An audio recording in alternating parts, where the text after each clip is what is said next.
Alrighty, gentlemen. Fabulous. It is that time once more where we head into the breach, Hang on one sec, plunge Sneaky. the Just depths Max, going off with your our comment, stick.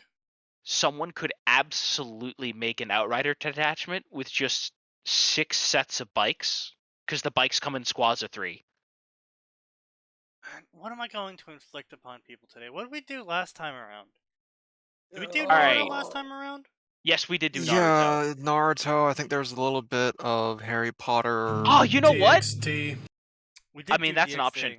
That, Wait, okay, wait. Alright, hear me out. Yeah. Hear me out. Uh, So, we just got news that there's a new Bayonetta. So let's go plumb the Bayonetta I section. don't know anything about Bayonetta and honestly could not give a flying shit. All you need Do to people know actually is... write Bayonetta?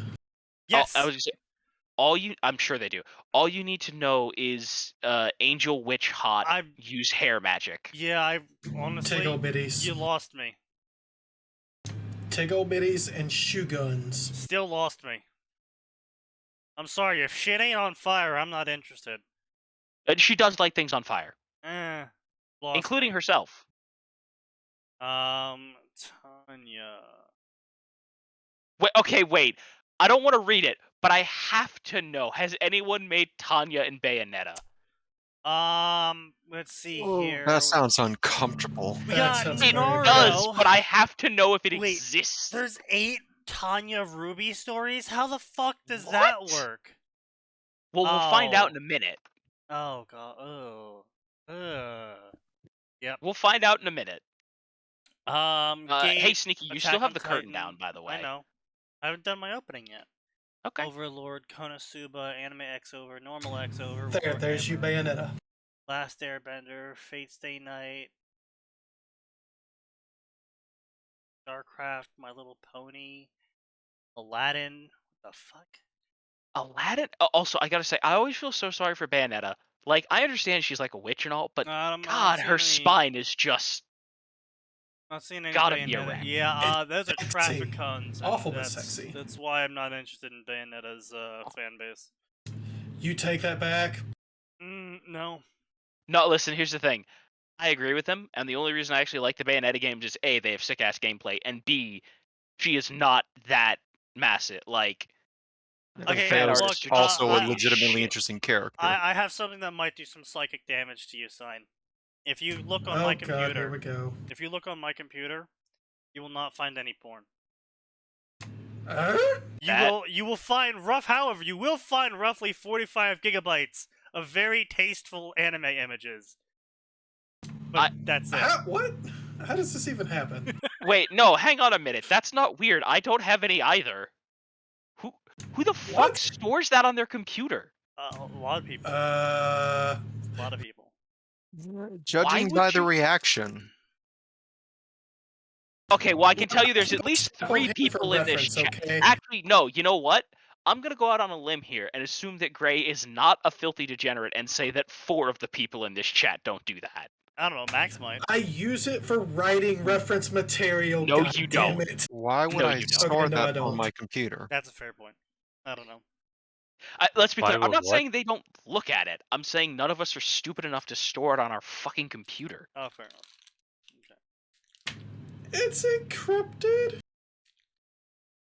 Okay, you're not better than most people. enough. Someone will get there if they really want to know.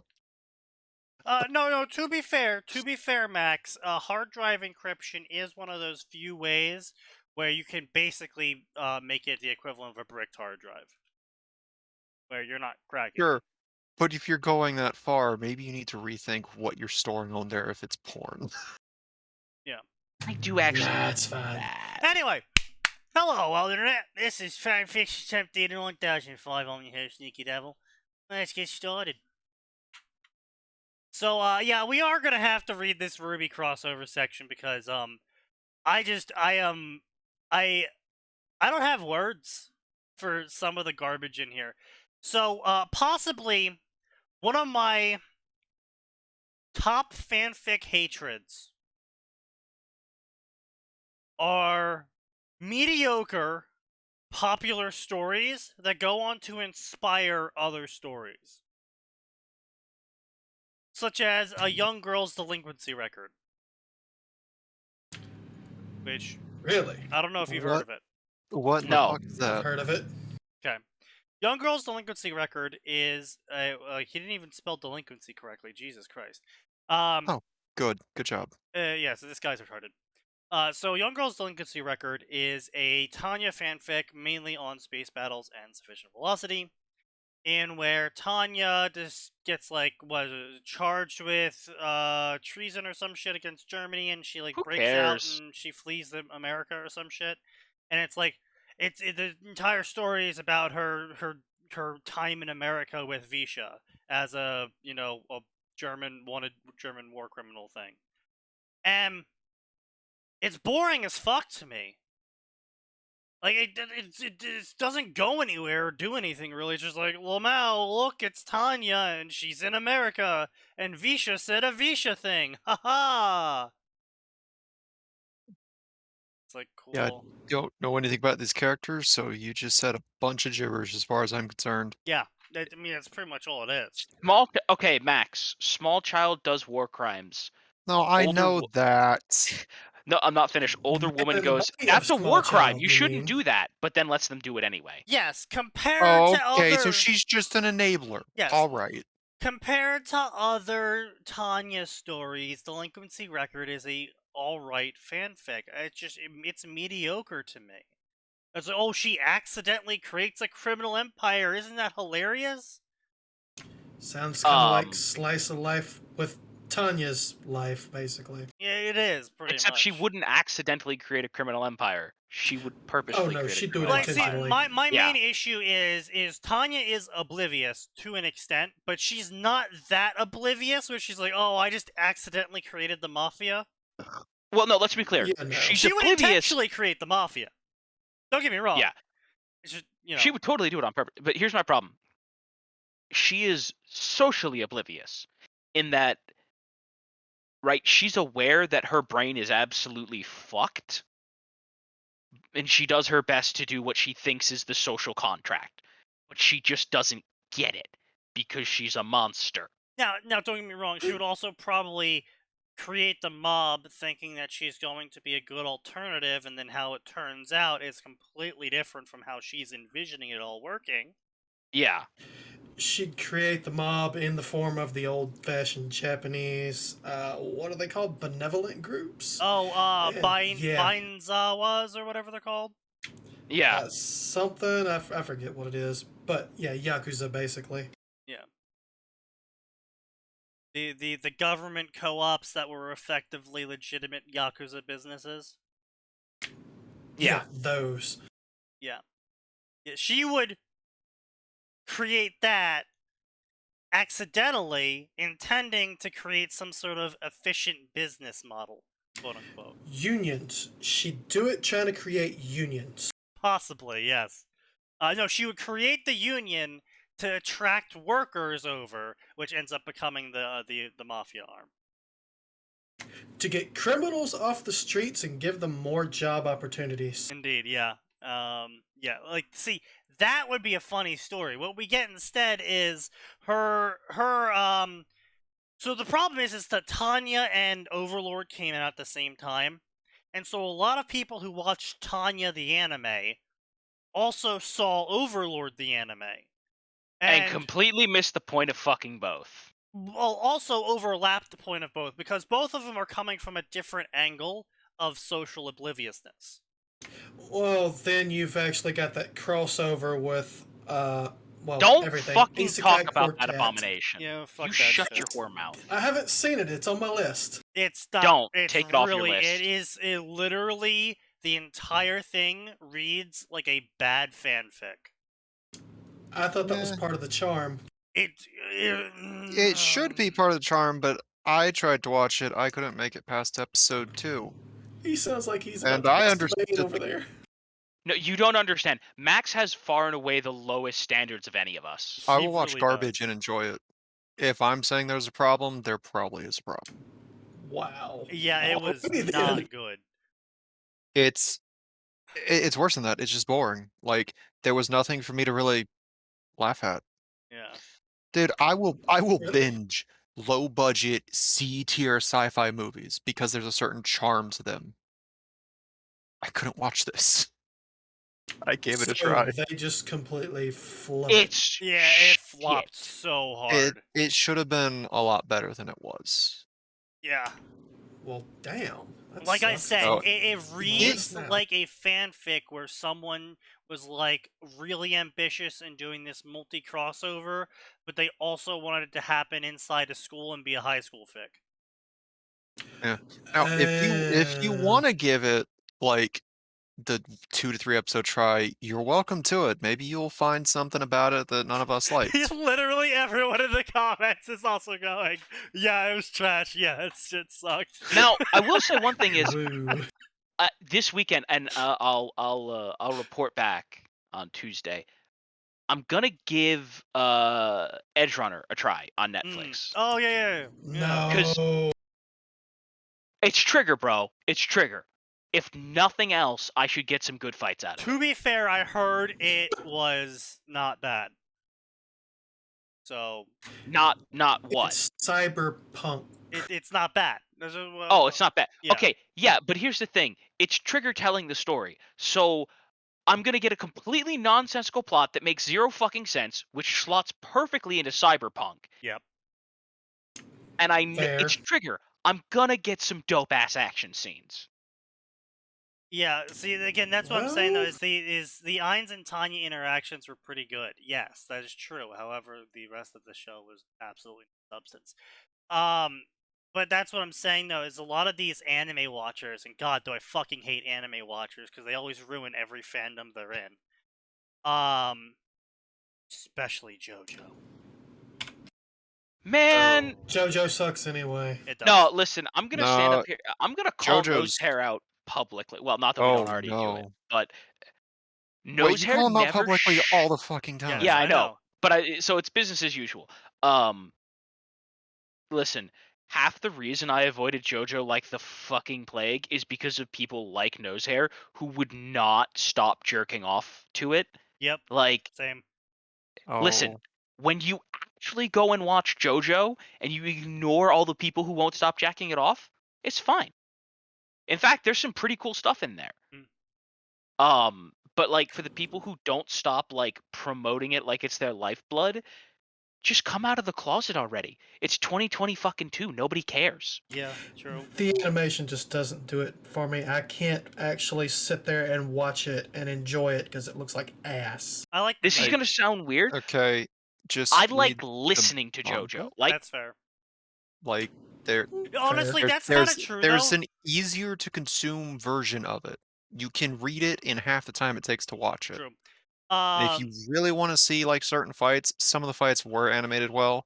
I haven't seen anything past part 4 in the anime though, but I've read yeah, up. from what I've I've read most heard, of what we got Atin's now. actually kind of on point with this. Is that just listening to it's good enough because the animation is kind of like.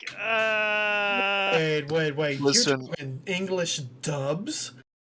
oh fuck off, dude. One of you people. Listen, most Oh, of the time man. the English dubs are fine. Especially for Jet, credit you to take JoJo. back- Credit to JoJo. JoJo's English voice actors do a great job I actually most of the refuse to time. give any support to Funimation. Bebop did a great job. Or That's Candy what Dog. That was that's what excellent. piracy is for. Also, I've said Fair. it before and I'll say it again. The single most amazing voice actor is whoever's voicing All Might in the English dub. Yes. Because him What? yelling That- state that's- names doesn't sound Yeah, ridiculous. that's Chris Sabat. Really? That's the old voice of Piccolo. oh, that- that's right. Is it? That makes sense. But yeah. Yeah, So, man anyways, has decades. getting back to my point of Tanya and Overlord, unfortunately, is a lot. I see so many Tanya stories, and which is unfortunate because I don't see a lot of Tanya stories to start off with. I see so many Tanya stories who write Tanya like she's Ainz, Yeah, you're right. where in the story Tanya is like doing shit. And everything just happens to work out because everyone around Tanya held the idiot ball and just misunderstood literally everything to the point where it just like goes full circle and everything works out in her favor. Like contrary to what people think, right? Ainz is a bubbling idiot, and he knows that, and that's part of what makes Overlord fun. Tanya is really fucking smart. Yeah. Is Ainz an idiot though? I mean, I've only seen 1 or 2 episodes, so I don't know. Ainz is best described as, in his own words, he's a good middle manager. He's got decent people skills. He's smart enough to understand what's going on in the general overview. And he's good enough at interacting with people that he is capable of playing off when he doesn't know. Well, and to be Okay. fair, that's right. He's not a bumbling. I should say, Ainz ends up looking like a bumbling idiot because the problem for Ainz is he's a perfectly normal dude in a room full of sadistic Mensa hobos. Oh, he's Also, surrounded by evil geniuses. the other side problem is that we, the audience, know he's not actually the evil genius that everyone around him thinks he is. So Of he comes course. off as the bumbling idiot because everyone around him views him as literally God. And so when God goes, oh yeah, that was part of my plan, it's obvious that if God goes, oh, that was part of my plan, you, the creation of God, look up at God and go, of course it was, God. It's not as like everyone around Makes him like the sense. super genius. It's that they always put him on a pedestal. Sin. Well, no, to be Well, fair, no, all of the there NPCs are. were, like, so Albedo is actually canonically a, like, top-tier logician. Oh shit! Really? Yeah, Logistician. because Yeah, she's supposed really to be, fucking by smart. her lore and by how her character got built, she was supposed to be the overseer, like, lore-wise, not actually mechanic-wise, of the entire place. So they built her in a roleplay way because their guild was roleplay based. They built her in a roleplay way and then wrote her lore in a roleplay way so that when she became real, her stats and her lore lined up to basically make her an autistic logician. Okay, that makes sense. I got you. And that's And- the same for the rest of the characters as well. Like, Demiurge is supposed to be this, like, understudy of literal world domination evil devil guy. And he's basically a Mensa patient. A mental patient, Mensa patient. For being evil, but also being able to overthrow countries by just having such a fucking massive IQ. I think his IQ is over 200 in canon. Yeah, like certifiable genius, and the lack of morals and the power to back it up. Also, he is lore-wise the understudy of the world disaster, the almighty being who would end the world, according to the lore that was written. Yeah, and then you have stuff like Pandora's actor, who, right, because they all the members of Ein Zulgon did have their own backstories, right? Like, Ainz was the guild leader, and part of the reason that Ainz was the guild leader was He was the middle real manager. world, perfect middle manager. Yeah. Lore-wise, fucking genius. And the only one who could convince the other supreme beings to get out of their way long enough to work together. Or at least that's what it looked like to all Okay. the NPCs, because again, as a middle manager, you have to Yes. find compromise between everyone. And when one Right. guy is literally the champion of justice and the other guy was given the title by the developers themselves for how batshit crazy he is and how massive an AoE his spells are of world disaster, and you manage to make them work together, yeah, you do end up spawning some lore around yourself about your abilities that may Right, not but- entirely be true. Right. And then, of course, you have stuff like, what was Pandora's actor there for? There to be an understudy for any of the other floor guardians and to guard the vault. He was So, of supposed course, to be a master of social studies, effectively, in that he was capable of mimicking anything he's ever seen perfectly.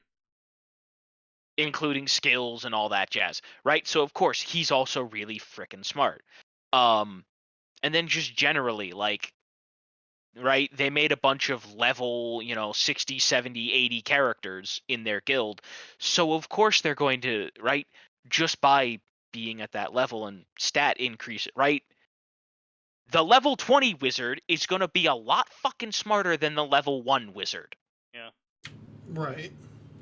And so yeah, that's what it comes out to with Overlord, is that everyone around Ainz is actually really fucking smart. But he gets away with so much shit because to them, he is effectively God.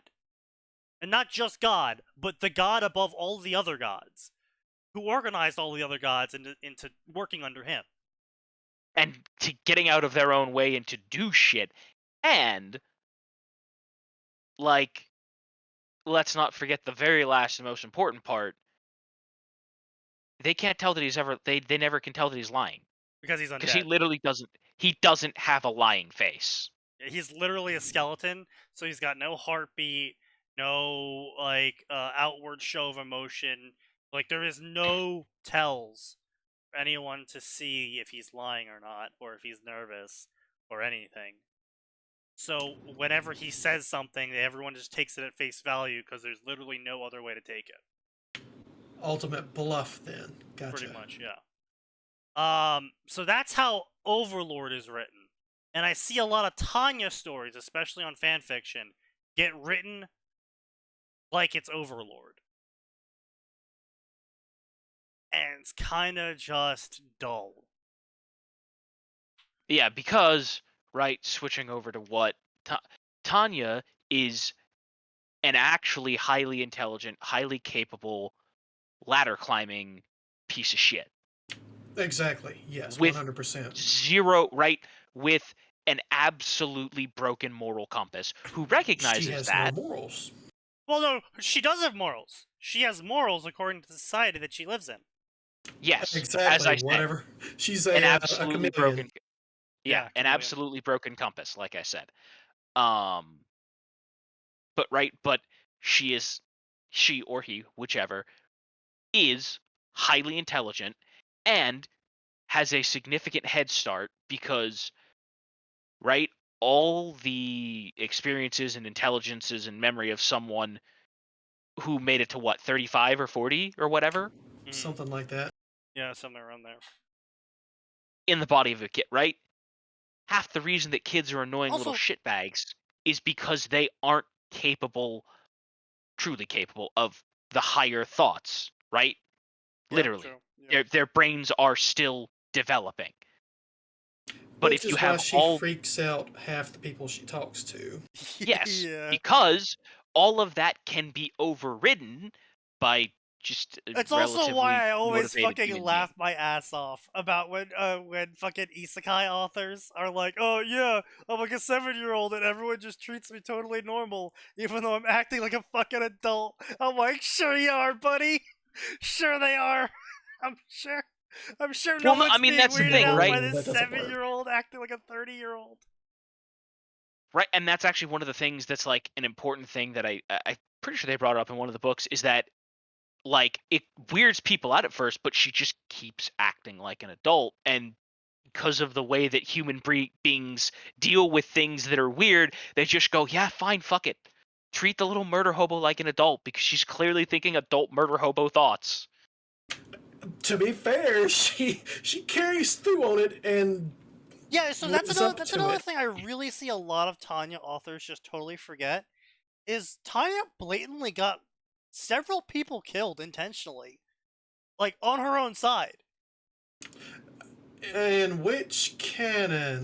She Well, did? I remember at minimum the anime because that's the most recent thing I remember reading or seeing.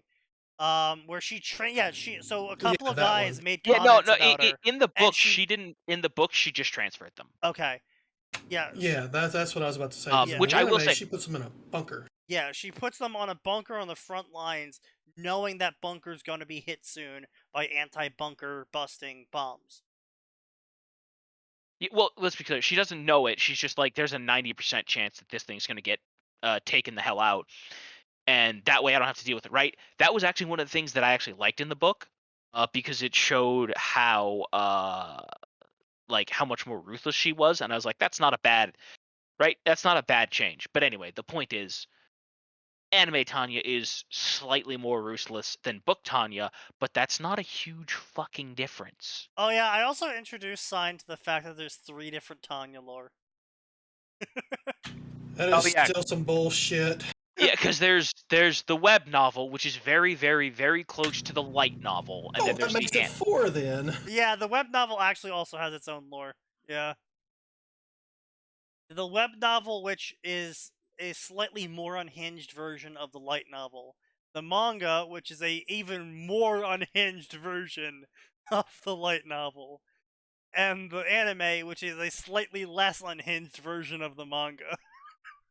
yeah. I truly do think the light novel is probably the best version because I think it strikes a good balance between. Yeah, see, my only problem with the light novel is the fact that I don't want to read War and Peace. Again. You're not reading War and Peace. Also, I- if you don't read the light novel, you miss out on the whole inner psychological struggle between Tanya and the salaryman, where he can't accept that he is Tanya. Oh, I know. I know it's there. I've seen snippets and quotes, but But yeah, for what it's worth, I don't. I like the light novel. I don't think it's as bad as you're saying. I will I'm admit obviously there are certain. exaggerating. I know you're exaggerating, but right, taking your statement in the spirit that it's intended. I'll admit there are parts that it's dry, but like, man, I made it through the fucking Silmarillion in 5th grade. That's This fair. light novel's a fucking cakewalk. Fair enough. Listen, no, I want to be clear. The only reason I picked up the Silmarillion was because there was a contest and a reading contest, and you got points based on the length of the books that you read. And so here's the I problem. remember those. Here's the problem. If you won, you got a pizza party and a half day. Now here's Yeah. the problem. All of my really smart friends who liked reading books were in other classes together, and I was like, shit, I have all the dumb motherfuckers. There's no way I'm gonna right. That I can't outcompete them by reading, 200-300 page, right? They were reading Aragon and taking tests on it and stuff like that. And I was like, no, I have to go for the most fucking ass backwards, See, long ass I books. I actually have got to banned from that. destroy them with quality. But just before you finish, Sneaky. Yeah. So that's what I did. I read the unabridged version of The Man in the Iron Mask, which, by the way, for some reason, my school's library, I mean, it was a private Christian school, right? We had unabridged copies of like all the Alexander Dumas books. So I have, if nothing else, I have this reading Oh. contest to thank for my love of Alexander Dumas. That's such a weird thing to happen in elementary school. Nice. But so Man in the Iron Mask, check. Count of Monte Cristo, fucking check. Three Musketeers, check. By the way, Christian high school or Christian middle school unabridged copy of the Three fucking Musketeers, lads. Yeah. The Silmarillion, and like at first they didn't just hand you the points. You had to pass the reading comprehension test. Yeah. And I went up to the librarian and I'm like, I just want to be sure. If it's in this library, there's a reading comprehension test for it, right? And she's like, yes, there is. And so, bam, out comes the Alexander Dumas books. And she's like, I'm not going to let you check those out. Those are a waste of your time. It's not going to work. And I'm like, let me read the first one. Let me read the Three Musketeers and take the test. And she's like, all right, fine. Right? Ace the test. Same thing for all of them. I admit I only got like 15 out of 20 on the Silmarillion, but in my defense, it was 5th grade. The Silmarillion is a boring ass, poorly edited fucking history textbook. Yes. Yeah, I got banned from that because I have really good memory when it comes to books back in the day. And so they'd be like, all right, guys, it's time for the test. And they'd be like, also, Sneaky, you can't do it because you remember all the books you read and you'll just take the tests again and get like 300 fucking points again. And we can't have that. Yep. That's But yeah. discrimination. It is. But I fucking won. I won because I just read. I read all of these stupid fucking long books. It also helped because those kids were also smart and they were super try hard. and we had like fake ACT week or yeah. week or whatever, and I didn't give a I just bubble bubble bubble bubble bubble bubble bubble bubble bubble bubble bubble, and then I went to read my books Haha, random guessing. That sounds like my 6th grade. Still got a 75. because it didn't matter. It didn't matter, and I knew it didn't matter. And the teacher was like, "Zach, you can't just randomly fill this in. This is important for your future." I'm like, "No, it's not. You and I both know it's not. Now I'm gonna try to get us a half day at a pizza party that you benefit from." Yeah. What they said that. And teacher's just like, it's. I'm like, it was so funny watching a teacher realize that, oh my god, this may in fact be a 5th grader, but they have the soul of a 30-year-old bitter cynic. Yeah, I don't know if my teachers ever thought that about me, because I slept in all their classes. Max, did your teachers ever have a moment where they realized that you were in fact just a cynic? No, Max my is only- cynicism. yeah, my that's a cynicism recent came in development. college. Yeah. That was a recent Okay, so development, Max yeah. was a happy child. Yeah. I mean, they'd always comment how they talked about my parents about how I was more mature than those around me, but like for the most part, I was a much happier child than I am adult. Always during the teacher parent meetings, it would be, Sneaky is a good kid, and he does really well in class. We just really wish he would stop sleeping all of the time and ignoring all of the other kids and picking fights. And yes, he still has A's. Okay. Sucks to suck. As far as I remember, the comments my parents got were largely, "He's a good kid. He's very sarcastic. He's very cynical. Are you sure he's okay? We wish he'd apply himself a little bit more." Oh yeah, I get that one occasionally as well. I'm just like, fuck you, I got an 91, I don't need to get higher. You're not gonna reward me more? An A is an A, bitch.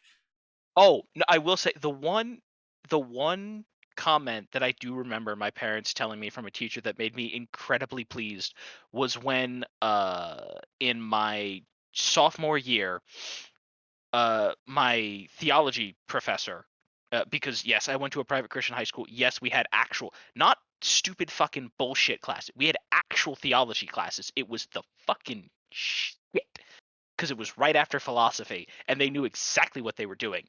But they were like, "Hey, just so you know, your son is asking like sophomore or junior level theology questions." Jin says, I got detentions for reading books in class. Yeah, I also got detentions for reading books in the class until they realized I would just read during the detention, and it kind of really undermined the whole plot of theirs. To punish me. Why they didn't they should just get make on you to me sit? about that? Why would they not just make you sit there and do like? Had detention once? Because my mother actually would then complain to the school that it was unfair. They were making all of the other students read books, but I wasn't allowed to because I enjoyed reading a book. But yeah, see, like that I don't understand. Like for me, detention was, and even when there were other kids in detention with me, it was sit there and shut up. Which I think the one time I got to Yeah, but Atin, you have to realize, I went to the both a poor kid school and the rich kid school, not the private school. So they realized that the kids were either going to start a fight if they were told to sit there and shut up, because that's how they ended up in detention in the first place, or they were going to ignore all the rules anyway if they weren't given a single out, so they can then tell the parents, oh, well, we let them read, but then they kept getting on their phone, which the parents would then get mad about because the kid had an out. Mm-hmm. But, which, by the way, I gotta say, the one time I did get a detention, it was because, and I quote, I lied by omission to a teacher. We were reading. I don't Is even that remember why what. you're so like anal about that? Like you've gotten Wow. pissed off for no, he's gotten pissed off about people lying through omission before. Is that why? Well, so A, partly. This has scarred him for life. Oh my god, this has scarred him in the worst Lord. way He got a because he single doesn't like when detention. people do that. And his life turned upside down. No, I gotta say, no, let's be clear. It's because I was pissed off at this teacher. But what happened was, I forget, we were reading some dumb fucking book that we had to do, like, book reports on. Yeah. And I read the whole book, right? Because, like, they give you these things, and it's like, oh, read these 2 chapters a week and fill this in. Oh, yeah, right? and then you just read the whole book because it's so fucking slow. And the book is, like, I don't know, like, the width between my thumb and forefinger Right, apart. yeah. Like, It's it's like 100 pages long. if that, and I just read the whole thing, and then I got bored, and I just didn't fill out any of the assignment. Like, right? when I took the tests, filled it all in. It's right somewhere in the 90s, right? Ask me questions in class about the chapter and the character and the motivations and what's happening, all answered. Journal, I filled in like the first like 4 of them, and then I just turned in the other like 10 blank. And the teacher's like, I'm giving you detention because you committed a lie of omission by filling out the first 4 and handing it in like you finished all the rest of them. And I'm like, That is huh? not how that works. No, that's not how that works. That's why I'm so anal about it, Max. Oh But my anyway, God. and I'm so sorry, you should be way more, like, against that horseshit excuse then. no, I get mad when people actually lie by omission, and I get anal about what a lie of omission actually is. A lie of omission Actually is fucking retarded. bullshit. Period. But that's neither here nor there. Anyways, you were horribly you know scarred what by we this are teacher. here? You know what we are here for? We're here for the more garbage. Let's No, hang on. No, we're This not. was, I will say just one thing, the last thing. This was the moment my father was cemented as the cool parent. Because obviously I have to stay late after school to serve my This is detention. Atin's therapy session. It is. And you're all going to sit here and suffer because you pay Not to really do it. suffering. And guess what? It's still better than the bullshit we're going to read No, anyway. it's not. Look, how could you say this is How can you say this is bad? Together Again, a cool crossover idea that popped into my head because I think some of the Ruby characters look like older or younger versions of Yoko Senki. I'd rather go back to therapy. You're out, Sneaky. But yeah, I called my dad and told him why I had detention, and he's like, fine, we'll pick you up later, son. And then I get home and he's like, that was dumb. He's like, that was dumb and your teacher's dumb. See, And I'm like, yeah. when I got sent out of school for an out-of-school suspension for sending someone to the hospital by beating their face in, my father only asked if he threw the first punch. And I said yes. And then he asked if I told the truth when the principal asked, and I said yes. He's like, all right, don't get caught next time. I'm like, wow. Good job. Enough. Good parenting. All right. You know what? I can't argue with that because he's teaching you to stand up for yourself when it's needed. Also, the fact that it was a fight that I didn't start, and I told the truth. Oh. Did any of you guys ever get detention for failing a test? No. No. I can't know. Okay, so that was just my school. What the fuck, dude? Yeah, I stand corrected. I got detention Man. twice. Man, the more I hear about this private Christian school, Jesus, I'm just like, why the fuck were they allowed to What the continue fuck is on? going on here? Like, Adam's over here, like, yeah, I'm getting detentions left and right. Yeah, I got a test wrong once. And No, then I got teacher, 2. Meanwhile, the I'm not two saying I'm over here public getting school teacher boys accused are me of like, lying. what Yeah. the hell's wrong with you? And then I'm over here like, yeah, I got suspended from school in a couple of detentions. I broke a kid's arm and sent him to the hospital. Yeah, and here I am. I was always suspensions, never detentions. Always out of school suspensions. How old are you, son? Now? I don't understand suspension. 38. Oh, Jesus Christ. That's, I Yeah. only got detention once. They just per jumped week. right to that, huh? Well, they do that when you are in fights constantly. Yeah. See, in the public system I was in here in Georgia, they would just stick them in the same classroom like morons sometimes. Oh, see, that's what they wanted to do. So when I got jumped by 5 dudes and I ended up breaking one guy's arm, they wanted to put us all in the same room for detention.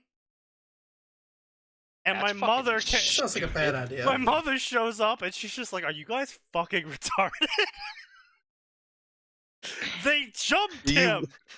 Do you want another incident? This is how you get another incident. Hang on a second. I'm sorry. We need to take a moment to pay to look at what Gray has said in the chat. Oh, what? Got detention once for trying to go home because I was bored.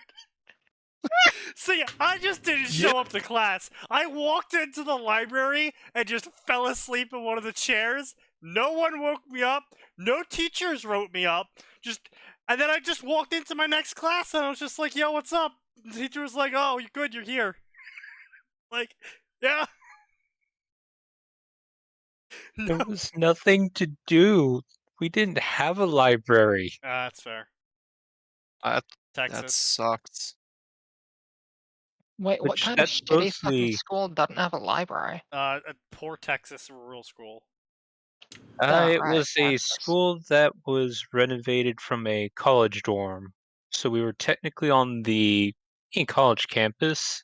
So we technically had a library, but that was 4 blocks down. Also for Holy college shit. students. We Yeah. have a library if you want to walk 20 minutes. And read at a college level. And I- also go through Well, I don't see the traffic. problem with that. I was reading college level by 6th grade, so Okay, well, Yeah, Max, but not as we've all everybody is like established, we're all us. retarded here, so. honestly, the moment I started realizing, like, oh, public education might not be what it should be, and public colleges might not be a good idea, was when my sophomore English teacher approached me and was like, "Are you sure you don't want to be in the AP course?" Yeah, I'm sure. Why? Because you're writing at a college grade level. I've not seen sophomores in college write this well. I'm like, oh no. Yeah, and then we look at fan fiction of this day and age, and we're like, Jesus Christ, everyone's running at a 2nd grade level. Standards Oh, have that's it. slipped. Man, So second grade hard. is being like really kind in some instances that we've Oh, seen. I know. The Devil Pixie of Remnant. Beacon Academy has a brand new professor. They are cold, calculating, and manipulative. May being X be with these poor students. Oh God. All right, you know what? If you want to set Ruby up to go the way that it did all the way up to Volume 8, have Tanya reincarnate in Atlas and take Ironwood's position. Oh, hey, so speaking Oh of which, hell yeah. That's how that makes sense. Devil of Atlas. Tanya believes. Oh my lord. Tanya believed that when she lived out her second life, it would be the end. But Being X believed that she had finally found a world with enough peril that would bring out the faith of Tanya. Now begins her journey in Remnant. Wait. Why did you It's- pronounce it that way? That's how they spelled it. What? It has Devil, less than Pixie of 3,000 words per No, that's chapter. spelled correctly, I'm pretty sure. Anyway, so it's 12 chapters, 27k words, completed. All right, well, that's a feat that is pretty rare on fanfiction.net, to be fair. Yeah, Is it but marked 27K. Okay, yeah, it's Oh, a short no. story. It's literally a short story. It's been almost a year since I've written anything. After Oh. rereading all of your reviews, my imagination totally came back for one last chapter. Oh no. Okay, so apparently Tanya calculated the exact amount of casualties you would need to take over Vale. Okay. That's how this story ends, is Tanya invades Vale. And causes mass casualties. Ah, I Uh, see. We have gone the fuck it bucket route. Yeah. It's pretty Russian of her. Yes. Yeah, that does not sound like Tanya. But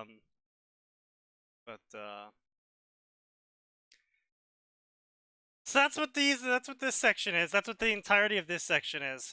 Empire of Remnant. Overnight, the entire German Empire was transported into Remnant in Salem's Grimlands.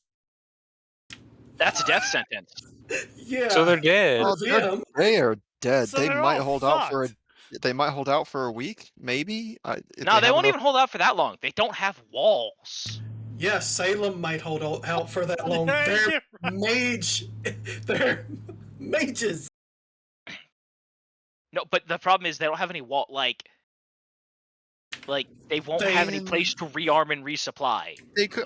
Well, That depends on which canon you're going by. They can use mage bullets out of actual mana. Yeah, so and they the could main have issue here, though, is spell actually walls. ultimately Ruby canon, not Tanya canon, because we don't have no canon for where and how Grimm show up. All we know is that some Grimm show up from these Grimm pools.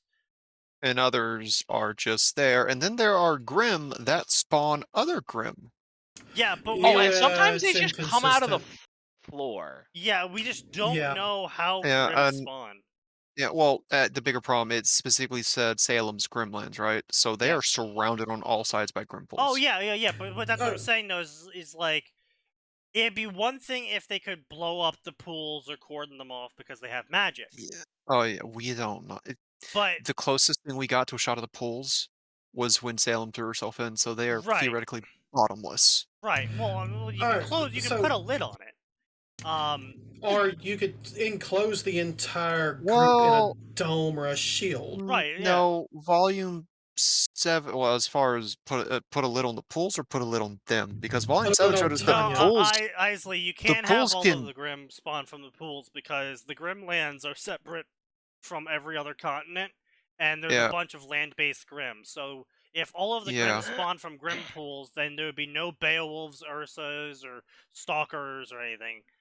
Yeah, the biggest problem though is that the pools can actually burrow through the mantle and under and back up through the Wait, mantle. they're worms now? The pools Wait, can what? no, the pools themselves can just extend their reach, according to volume 7 or 8. That is the dumbest fucking shit I have Oh my ever God. heard.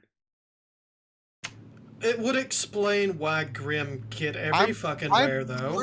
I'm pretty sure, Sneaky, you had this exact same reaction when I explained the fact that the pools can apparently extend into rivers. Yeah, and you know what? You're right, Max. Wait, I am what? having the exact same reaction. You know what I'm doing right now? I'm gonna go get some fucking alcohol. He didn't Yeah, I have need that a wasn't part Coke. of it last time. Yeah, that's what you think. But yeah. So that's why I gave them a week at best, because I don't know the power scaling for Tanya, but I do know that the Grim are theoretically infinite.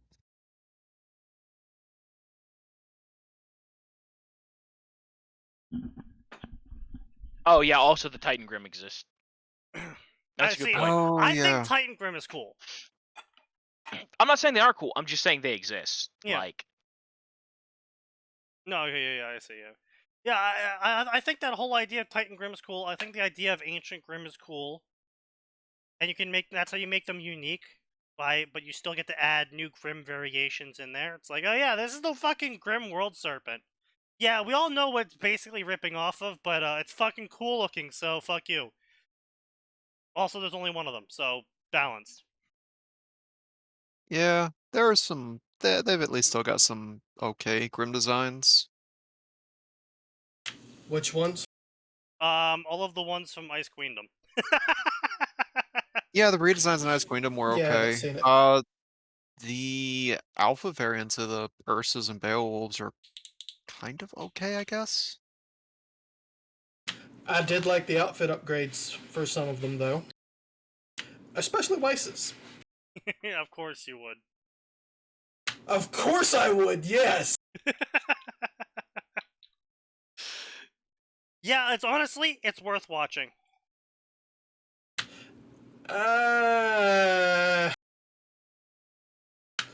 I gave hope on Ruby after the whole. No. The guy who did Magica Madoka is in charge of the plot for this one. It's good. I'm sorry. Gin. The Gin the Gin Butcher. did. Yes. Yes. Butcher. Yes. Yeah. Yes. This is also one of his like happier phases. So it's not He did quite Fate too, didn't he? yeah. Fate Zero. Yeah, he is. Fate Zero, He's yeah. he's the guy who wrote Fate Zero, and Nasu said, "Okay, you need to chill." Nasu told him, "I What? need you. Nasu I told need him you." to chill. Yeah, he told him to take it down a notch. Wait, Nasu told someone. Yeah. Yeah, Nasu Fate Zero told would have been someone. way more bonkers Yeah, if Nasu would be Nasu like, told "Okay, man, someone they need to chill. Yeah, Nasu. you going a little too far." Holy Woo, already then. But yeah, so he's in charge of it. Trigger, was it Trigger that's animating it all? Shaft. Shaft's animating it all. Yeah, Butcher's in charge of writing for the plot of it. It's not great. I'm not gonna tell you it's some fucking masterpiece, because it's not. Well, they can only work so much. There's some serious funding issues going on, and it's pretty obvious when you see the scenes which scenes got the money and which scenes didn't. The further you get, the more obvious it becomes. Yeah, but Oh yeah, But- there's some stuff. Oh, but overall, So it's true to canon. yeah, but Pretty overall, much. watching it has been fun. it's been fun. It's been enjoyable. The art has, for the most part, been good. The actual characterization is well done. Even if the story is a little fucking wild. We get some character fixes that Sneaky and I have been wanting for a long time that they actually did. Like Don't what? fucking leave me out of that. Well, no, you see, Max and I have been talking about it long before you ever came into it. Yeah, Um, that was one of the things that like I would talk to Sneaky about. Like, I like this, it's got charm, but there's this stuff and this stuff. And then after Sneaky watched it, he started seeing it and started pointing some extra stuff out. Like, oh, you know what? That's a good point, Sneaky. Why didn't they So- do this X thing? As an example, Sin, Um, in I think 2-3 episodes, yeah. they do a There much better is- job of establishing people's characters. They do a much better job of establishing why certain people behave certain ways, and they just do a generally better job of bringing the teams together in a believable fashion. Like they in 5 minutes, they show off everything you need to know about why Weiss is an asshole. They show you that They her condensed father's that into 5 minutes. No, seriously. Oh, Well, okay. they more like redid 10, the I trailer guess? and added extra stuff. Oh yeah, they also So had they more. redid They had more the plot development occur in one episode than they did in an entire season of Canon Ruby. Like we're not joking. Well, Like Wow. it was 3 episodes and it was 2/3 the length of season 1. Because it was just season 1 condensed from an hour and a half down to an hour. yeah, but they It they did made a significantly better sense. job. Like for Weiss, right? They show in, like I said, probably 10 minutes. They show you that Weiss's sister has abandoned her. Her brother is a rude little suck-up snitch. Her father is a controlling bastard. Her mother is an alcoholic. The only person who's even remotely nice to her is her butler, and that her father is doing his level best to control every aspect of her life and keep her from doing something. To the And point we where didn't he get that nearly until- nearly lets a Grim kill her to make her give up on being a hunter. Wow. Okay, that makes sense.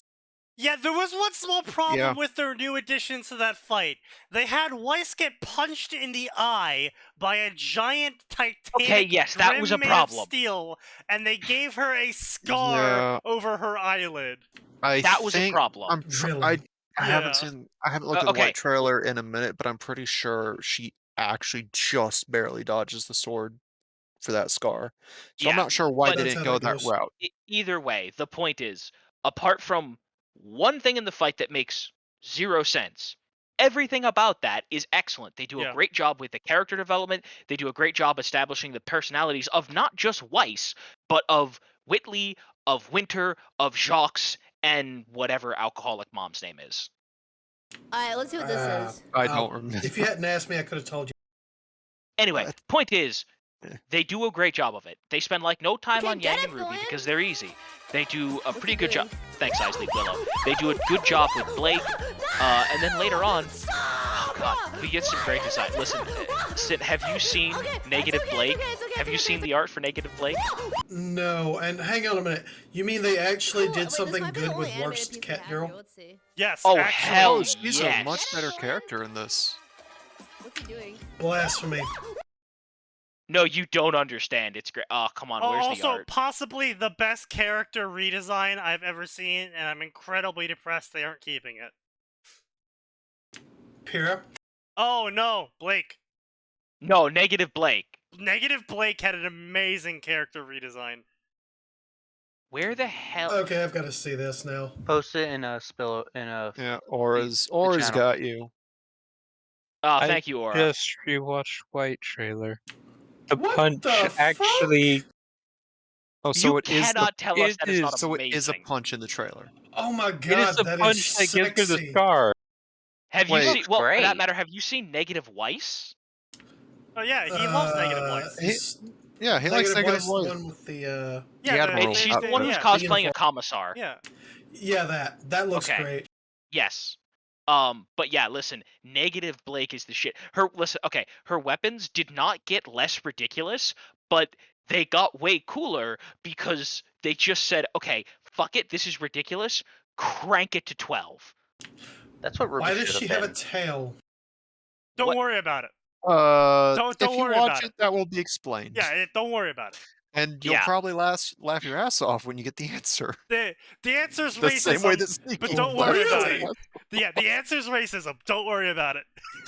Ooh, boy. Oh, alrighty. So she's double fun us. Okay. No, listen, the whole thing is It's so stupid fucking and good. amazing. I laughed so hard. Also, there's a joke that once you watch the episode, you'll understand why me and Sneaky and Gray cannot stop cackling at Big Nicholas. Big Nicholas. And It's what? so good. That's Big the appropriate Nicholas. reaction. Big Nicholas. Okay. Well, looks like I'm downloading this. I promise you it'll make sense. Let's be clear, it'll make sense. It's fucking stupid, It's great. but it'll make sense. See, it takes a refuge in audacity. There is no refuge in audacity. There is absolutely. yes, there is refuge in for this show. Audacity. The Yep. signs all point in a different direction. It's just as confusing as real Weiss. Yeah, it was the punch that Fair enough. Look for any gave the signs. They'll tell star. you where to go. These signs point in all directions. It's just as Ah, confusing as the real Weiss.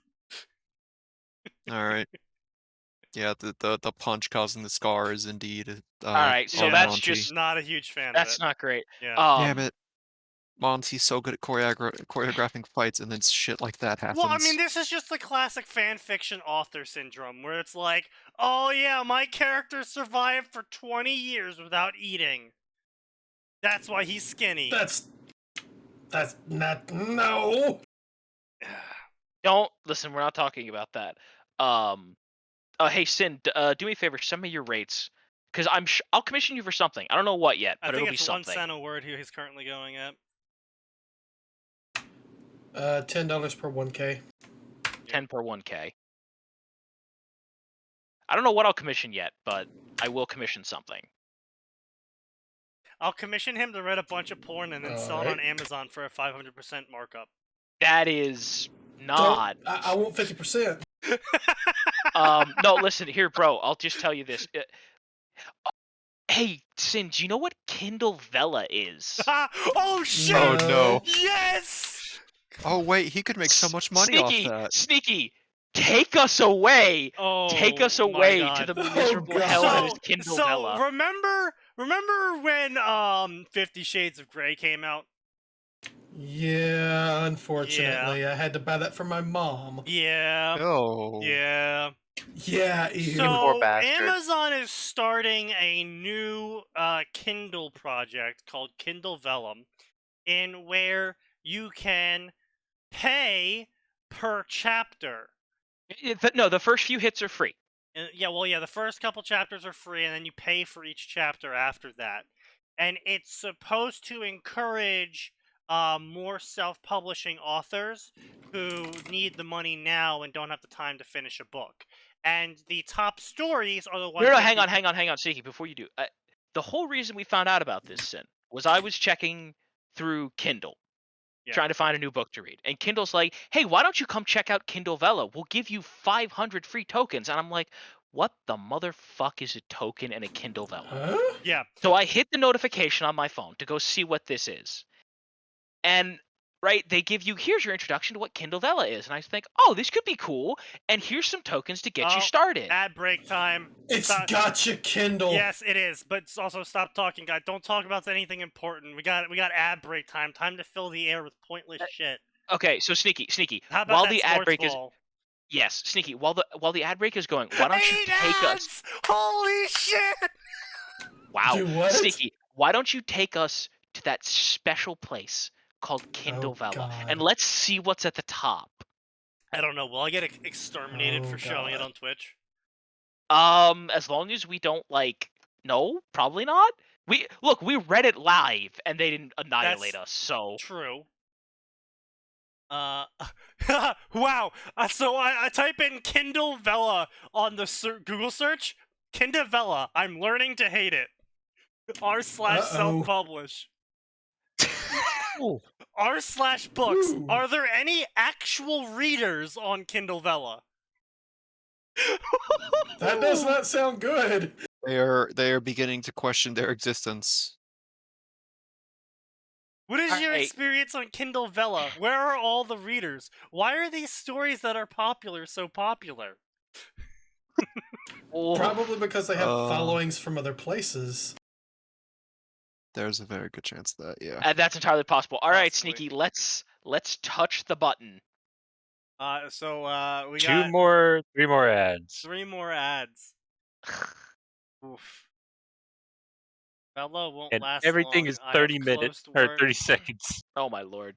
KDP Realm. They told me that Vella was a project of a single person who pushed and pushed for it, then left before it was finished. They launched it and then pulled all support. Oh Jesus Christ! What? Ooh. I'm sorry, what? I missed that. Damn. Kindle Vella, why I'm learning to hate it. I have a book trending near the top on 2 different categories. I've been on the front page for days. I'm getting views and unlocks. I have a book that is doing modestly well on the platform. I'm not telling you this to brag or promote it. I'm telling you this so you can understand why and how much money I've made on Kindle Vella. 65 cents. That's being... I am in the top 40. Oh wait, so that's on top of the $40 Amazon gave me 2 months ago to keep me on Kindle Vella. I'm promoting, I'm begging, I'm pleading. This platform was what I was going to use instead of KDP. Where I was worried I'd be crowded out by bigger, more established names. I have 4 whole books on Vella. 2 of which are complete. The only one that gets traffic, only one of them gets traffic, and none of them have made me more than $1 since I started publishing. It's gotta be all those free tokens. It's gotta be the free tokens. No, I'm not touching that with a 10-foot pole. This is where authors go to die. Holy shit, other guys are coming in here and being like, yeah, I've only made $1.64. Wow. Damn. Jesus Christ. They would be better off going to Silk Road and running a Patreon at that point. Yeah. Vella won't last long. I work at Amazon, not on Vella, but in the Kindle platform realm. They told me that Vella was a side project of one single person who pushed very hard in the upper management and eventually left before it was finished. They just launched the whole thing and then pulled all support before it even got started. I mean, that's a year ago. That makes sense. Yeah, so, anyway. Kindle Vella. Yeah, I can't exactly use Patreon, though, for over half my stuff, so... Yeah. But you can't use Kindle Vella for half your stuff because you know what's at the top. This comes back. So this comes full circle back to why I asked you. Do you remember 50 Shades of Grey? Yeah. Because so here's the thing, right? So I Do you get know my what free the tokens. top of all of Kindle Vella is? Porn of some kind. Women The porn. marriage auction. Oh, It's a God. bunch Really? of it's a bunch of stories that are by women for women. Oh God, that story. Oh. But yeah, so the whole thing that happened is because I go, okay, this sounds cool, and I'm like, all right, Kindle, wow me, Oh no. and Oh I sent a no. screenshot to everyone in the chat. I was like, this can't be real, can it? Oh no. Please tell me. Guys, Don't. the #1 trending story is White Woman and a Wolf. Yep. Of Hey, What? wait. course. Oh, hey, wait. What's this elf thing? That elf thing wasn't there before. It was, but it was much lower. Born of Oh. elven magic Elf and thing? bound to an elf prince. Oh fucking god damn it. Twilight with elves. Gotcha. It's literally Twilight with elves. All her life, Arya Sana has been destined to wed I'm this. sorry, what? Oh, yeah. Arya Sana? Yeah. Arya Okay, someone Sana watched Game of Thrones. has been destined to wed the son of the Elf King, and now the elves are coming to collect. Nothing goes as expected when the elves arrive to claim her. Despite their misunderstandings, Arya Sana agrees to wed the aloof elf prince, with whom she is bound by her heart before birth. Is the prince as hard as he seems? My answer. Listen. The answer to that is probably yes, knowing this author. It's a woman author, isn't it? All of them are. It's all women authors. All of our women authors. All the top stories are all women's stories by women authors for women, and it's all degenerate garbage. Are they making money, though? Probably not. Presumably, know. but we don't know. But anyway, the point is, right? It's just like I found this and I was like, oh my god, I can't handle this, because like I was like, this could have been a cool thing, and it's nothing before. Right So, when like, I first. so we made Atin read the marriage auction. It is as degenerate as you did. think it is. No, let's be clear. I read a chapter. He read a chapter of it for us, and How bad? the story as it goes is this woman needs money, and so she sells her body for money to the highest bidder, and she promises to be their wife and have sex with them as often as they want for the low, very, really she could have gotten more money for this, but she's willing to degrade herself to accept a mere $3 million. Oh, and So it's let's real be clear. life. Let's be clear. Being completely taken care of for those 3 years. Oh yeah. Home, Oh, of course. board, Like, only food, 3 years? health insurance. Yeah, the contract only goes for 3 years, but then you can renew it For $3 million. for $3 million. Yes. Yeah, everyone here was She like, thinks highly of herself. shit, I'll do that for $3 million. And it gets even better because her big hang up is, what if he has kids? I don't want to take care of someone else's kids. I hate kids. Yeah. This sounds too true to life. And it's just like, oh my god, this is just pure unfiltered woman.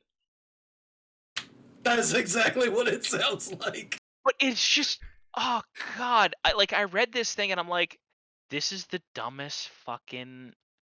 Like, she's making it sound like such a I will sell every part of my body and dignity for $3 million. Yeah, right. It's like, yeah, honey. It's Oh, like any dude will absolutely shill the fuck out for $3 million. Like, bro, are you fucking kidding me? And it's like, oh yeah, by the way, you have to give them an heir at some point. And it's like, again, who cares? No. It's not give them an heir at some point. It's if they have a kid with you, you have to take care of it and it has to be born.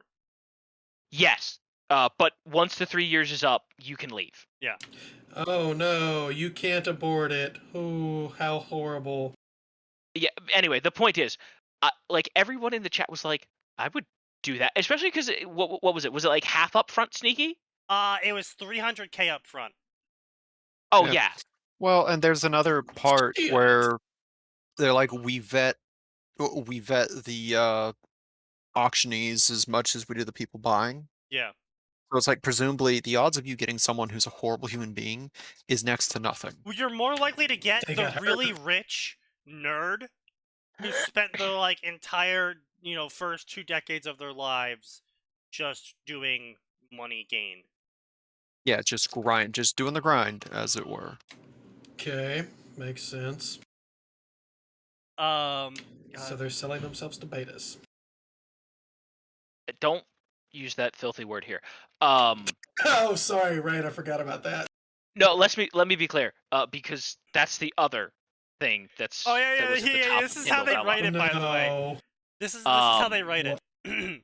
Serve as a stepmother or a stepfather. So, by the way, men can do this too, but guess what? It's all women at the auction Yeah. being sold off.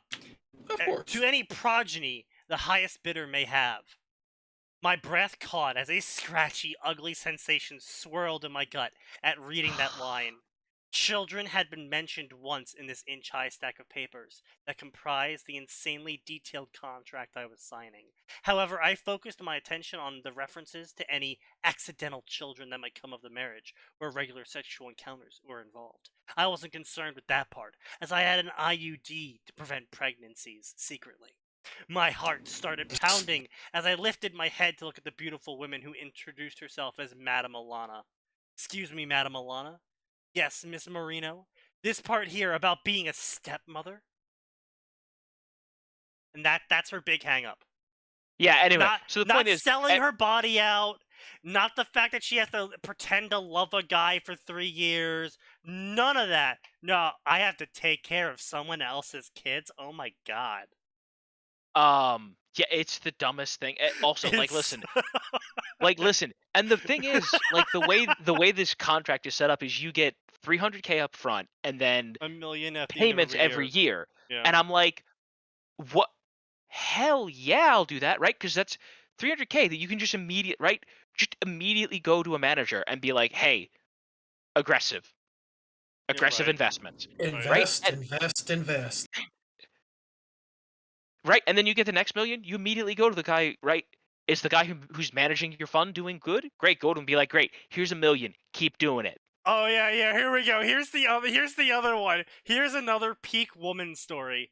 Sold as the Oh, Alpha God. King Oh breeder. no! That one's still up there. Oh, This one is God. still up here. Sold as the Alpha King breeder, featuring a wolf and a white woman. You're killing me, Smalls. I am Rosalie, 20-year-old, sold to most terrifying alpha by my own father. I have long known that my love for the alpha is hopeless and foolish. However, I am too naive to think this is the end of the story. Once baby is born, I will be executed. What? The actual shit. People thought I was dead, but I survived! It's you! He grabbed my hand! Come back to me, Rosalie! Sorry, I calmly looked back at him. I think you've got the wrong person. Oh, this is... That hurt to hear. Oh, God. The tags: mate, werewolves, pregnancy-based romance, breeder, alpha, and, of course, the reason why this whole story exists: billionaire. Of course. Proof a woman wrote it. Oh my god. And see, that was the best part about when they were reading it. I was just making so many comments like this, and Max just kind of sat there and was like, I can't even gainsay him right now. Oh god. Why? Why? But yeah, so that was just a hideous, terrifying thing that Kindle inflicted on me. Oh god. Oh yeah, here we go. Here's another one. Number No. 3's story. Wait, this is by a C.S. Barry. This might not be a woman. It's a woman. It's a woman. Never mind. Okay, so let's see. highly competitive workplace requires an executive assistant able to handle 4 demanding bosses for sex. Compensation includes apartment, wardrobe, and attention to your every desire. Must be willing to be at their beck and call. Tardiness will be punished. Private listing is a reverse harem office romance with plenty of alpha males who are steamy and rich and horny. So he's adding that part, but Jesus Christ. Literally the tag here. No, I said I'm adding steamy, but that's one of the tags. yes. It's literally a story about a woman who dreams about getting hired as a secretary so she can get fucked by 4 jacked dudes who are CEOs. Yep, I got that. I got that. Oh, God. Like, I can't even make this shit up. It's the difference between the male harem fantasy and the female harem fantasy. The funniest shit ever, though, is the male all of we've seen, because we see so many, obviously. Where there's every single male harem fantasy story we see is like the dude gets super strong and he beats up all the bad guys and all the women like him because he's a totally cool guy and because he's really nice to them and shit, and because, you know, it is it's just like, yeah. But it usually devolves into romance. Oh, God.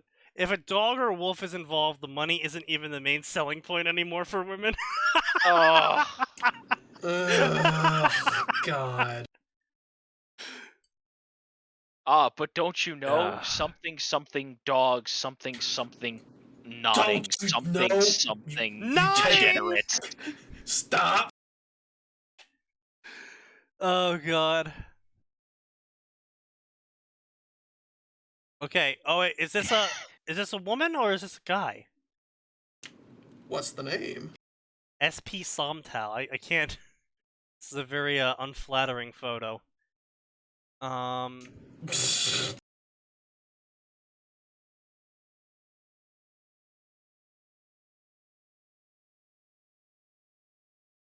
He. Okay, we got a he from Thailand. So. I mean, there's a joke there, but Yeah, there is a joke there. Yeah. There's a few jokes there. Oh, wow. If you didn't know he was from Thailand, here's how he'll tell you he's from Thailand without telling you he's from Thailand. Let me read the summary. oh no. World we go. Fantasy Award-winning SP Somtau's first Kindle Vella series is now online. St. Cecilia's boarding school is a hotbed of hormones, mystery, and fantasy and dark secrets. 5 kids, namely 3 boys, a girl, and a boy-girl. Yep, Thailand. That's how you know he's Thailand.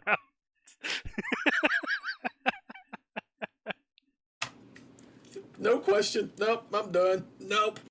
Uncover the dark secret about alpha vampires in Club X. What is it with this whole alpha beta bullshit? I don't know.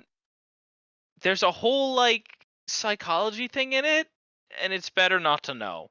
It's really better not to look into no. it. It's really weird, Really, man. I promise you, don't go looking for the knowledge. I remember the thing you showed me the other day. Thank you very much. What was that? Something. Oh, Subverse. Yeah, Subverse. Yeah. Yeah. That And degenerate it's filth. really unfortunate that Subverse has infiltrated effectively a lot of AO3. And so even if it's not an alpha omega story, if you're reading certain stories in certain sections, it's like becomes so prevalent in the culture there that they'll write the story similar to that without making it that, you know? Because they've read that material and they've just absorbed it all. Yeah. Yeah. Bet the guy that did that sort of research wants to die, Lamau. Yep. Yeah, no, the guy who did that research has, in fact, publicly expressed, please The stop. funniest shit ever is he spent the last 30 years trying to get it taken off. That just made them cling to it harder. I wonder if any of the women who read this Kindle crap have ever come across Select Corp games. Probably. I don't know what those But are. yeah, it's just the whole probably. thing is just Degenerate filth. Needs to be purged. brother, Brother, get the flamer. the heavy flamer. Get the grid coordinates. Yes. Get the Titans. Unfortunately, I must call an exterminatus. Brother, unfortunately, we must ready the virus bombs. Indeed. Let's see, here we go. The Thorns of Rose. In a losing battle that Being X created, Tanya refuses to kneel to the deity. But Being X has another catch for her next reincarnation. Is to reincarnate and share a body with the newborn. As the two different minds will face perils in a single body where one is kind and sweet and the other is cold and calculating. Can the two souls get along with each other? See, again, this is another... I like the ideas of these stories, like Devil on the Shoulder. I love that idea. I thought that was funny as hell. I hate these ideas of like, oh, you get isekai'd and then you're in the body, except the other person's also in the body from their very conception.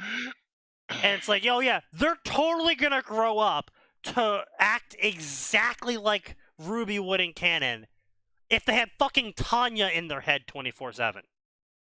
Yeah, they'll totally grow up to be Let's exactly be clear, like canon Ruby. They probably won't even grow up. Like, let's be clear, they will.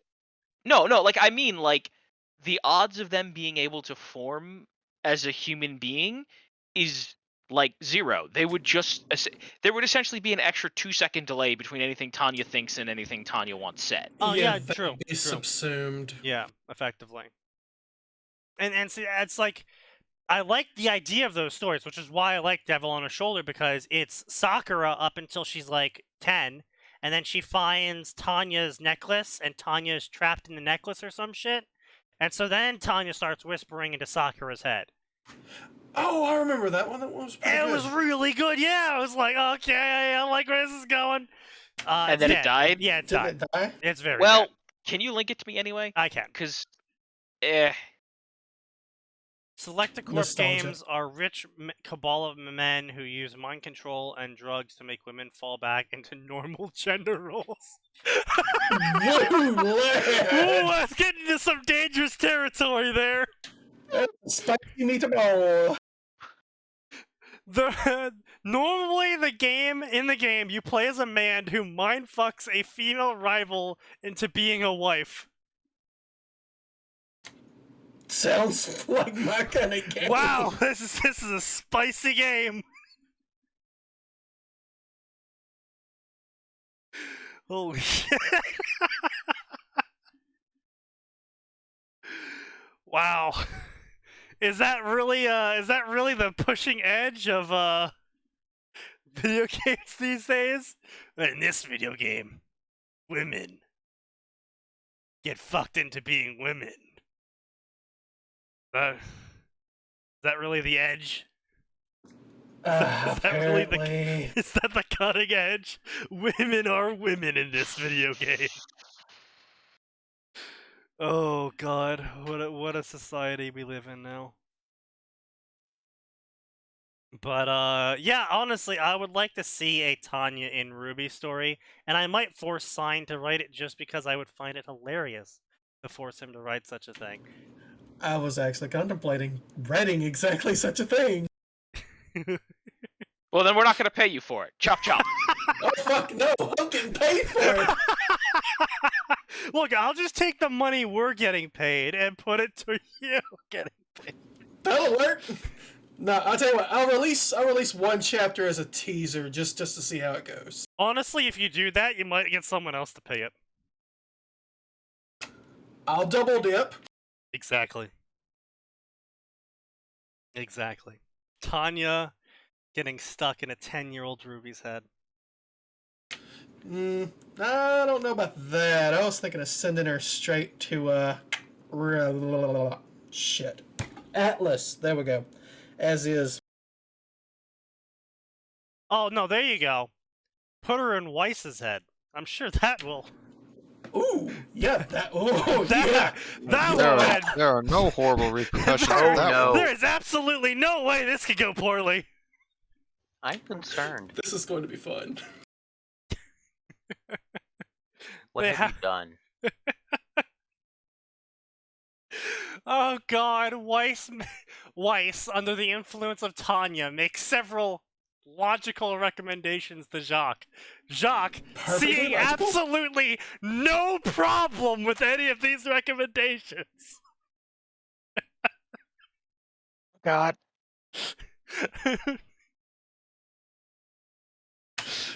Well, you know what?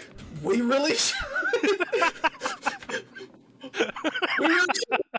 Look, It's all fun. I'm saying, it's an untapped market. There is only 8 competitor stories, and the last one updated 2 years ago almost. It's a fresh market. Ooh. Oh God.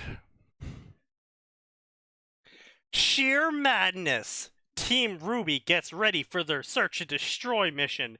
Their big break as huntresses in training. However, they are shocked at the realization whom their supervisor is. It's the devil of the Grim, Tanya von Dagochaff, as she is now in Remnant, and she is evil as the Grim that surround her. That's no. Yeah. She Yeah, no. Yeah. Yeah, like I said, it's so painful how they're all midwits or low-wits. That's the worst part. Because they just like... It is literally that meme that goes around occasionally of like, you know, the person looking at a video game and it's like, what I see is, you know, blank is bad, and then, you know, what the actual point of the game is flying over their head. It's Yeah, that good old meme. It's literally that meme of just like, you have missed the point of Tanya so fucking hard. To be fair, most people do. Yeah, I know what I'm saying. Oh, Ruby Sankey. Yes, right.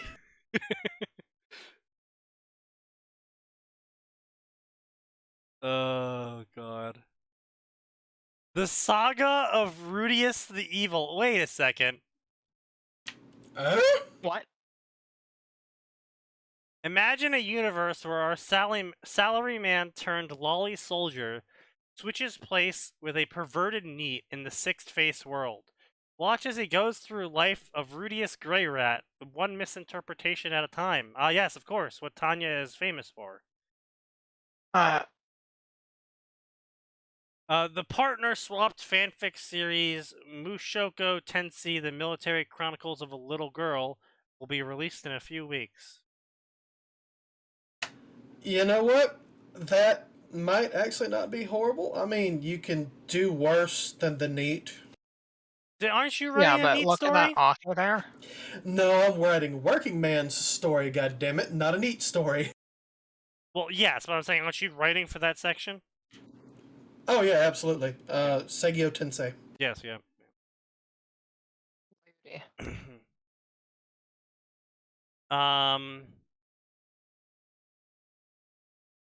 Okay, so they're just copying, pasting the first section of the first book. Sounds about accurate. Yep, copy pasting, copy pasting, copy pasting, copy pasting.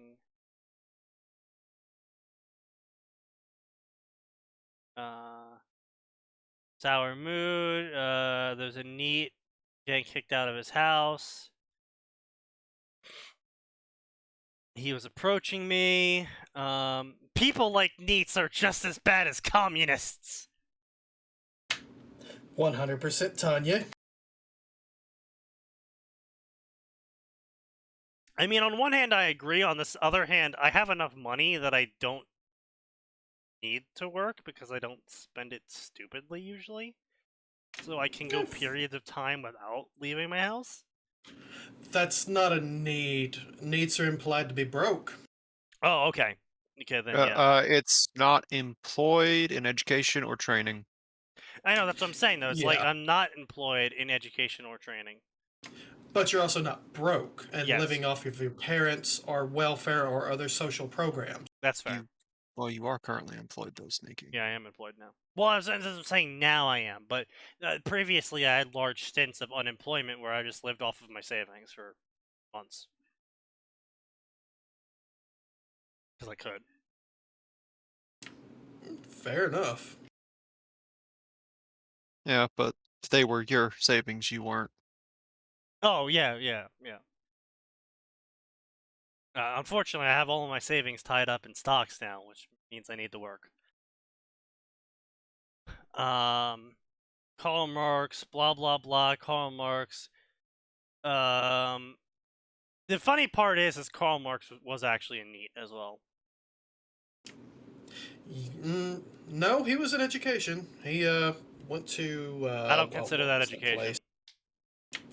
Fair enough. No, he literally there's letters out there of him going around begging people for money because he didn't want to work. Jesus. Sounds about right. Yep, that's typical commie. There's one specific dude that he constantly just hit up for money. He was like, "Hey, I spent all your money again. Can I get some more, please? Also, can I live at your beach house because I got kicked out of my rental?"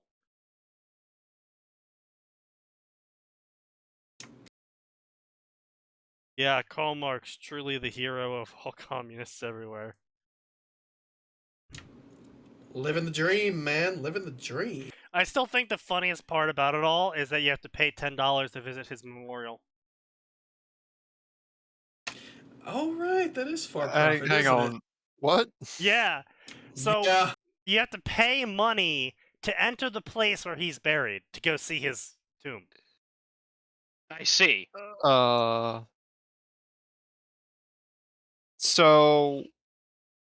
So they acquired private property and are upkeeping it. Yeah, exactly. I believe it's actually public property he was buried on. Oh, even better. That means it's government.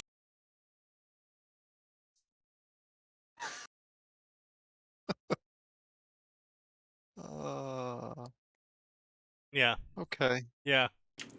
Irony, yes. The irony is pretty thick.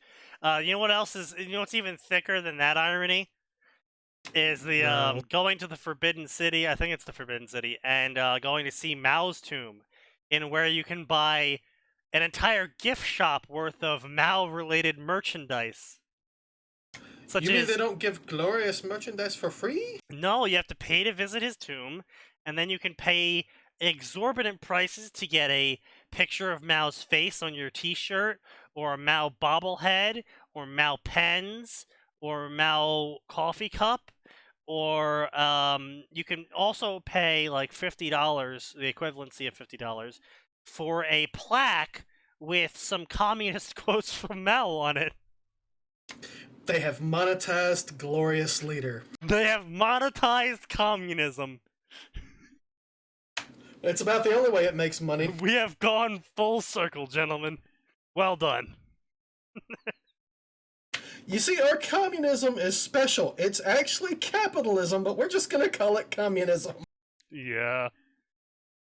Well, no, they actually invented a name for that. It's called closed communism, open capitalism, or something. So it's select capitalism or something like that. It's this really stupid name, which basically means that it's communism everywhere but in certain designated cities that the Chinese government says needs to be capitalist so they can provide for the rest of China. Okay. Jesus. Yeah. We need to earn money so everyone else can live off of it. Said the Sounds Chinese like government. communism. It's so fucking dumb. Yeah, Angle. Yeah, Angles. Yeah, Angles, please send me more money. The gas bill is due next week and I'll be kicked out of my apartment. Yeah, Karl Marx. He wouldn't attend his own father's funeral. Horrible hygiene. The man I fired was a communist activist. Wait a second. Is that even possible in Japan? Are you allowed to be a communist? I think so. I thought they like banned that or something. You're not allowed to be a Chi-Com for sure. Yeah. But yeah. For literally decades in California, one of the laws they had was you weren't allowed to support the Communist Party. Oh, that wasn't just in California. No, but it was a official law, like on the books in California. You could actually get criminal time for. Huh.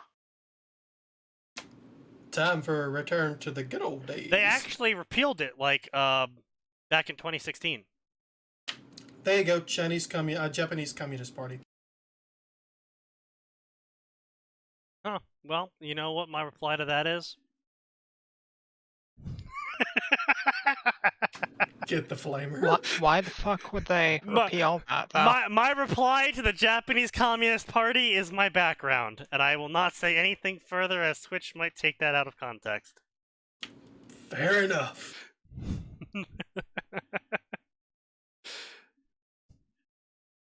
Let's see, we're just gonna continue. So the NEET is gonna try and kill him.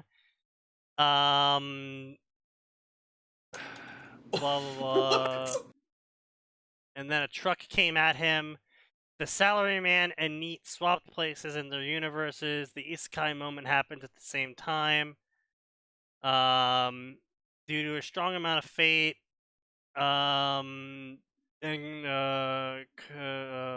God meddling, some things are still more likely to happen than others. For Tanya the Evil, I'm currently reading the light novel. While my first chapter might sound like a total copy-paste of the original light novel, because it was, there are a few small details that I added to make changes. Very small. Yeah, so small we couldn't even notice them. Salaryman has some changes from what we've seen of him in Tanya the Evil, but I think a different childhood would lead to a different result. You are unironically one of those people. That's a very un-Tanya answer of you, my dude. So, let me get this straight. He swaps Salaryman with the NEET, not Tanya with the NEET. Yes. Then it's not fucking Tanya, goddammit! Yes. Woo. Okay, Yep. then. That's this is your competition. I just want you to keep this in mind. Well, I time think we're to winning. take over the market. Oh, Jesus Christ. Hey, look whose story it is! Oh no. What do we There he have is. here? Post link. Oh. Post link. No. Yes!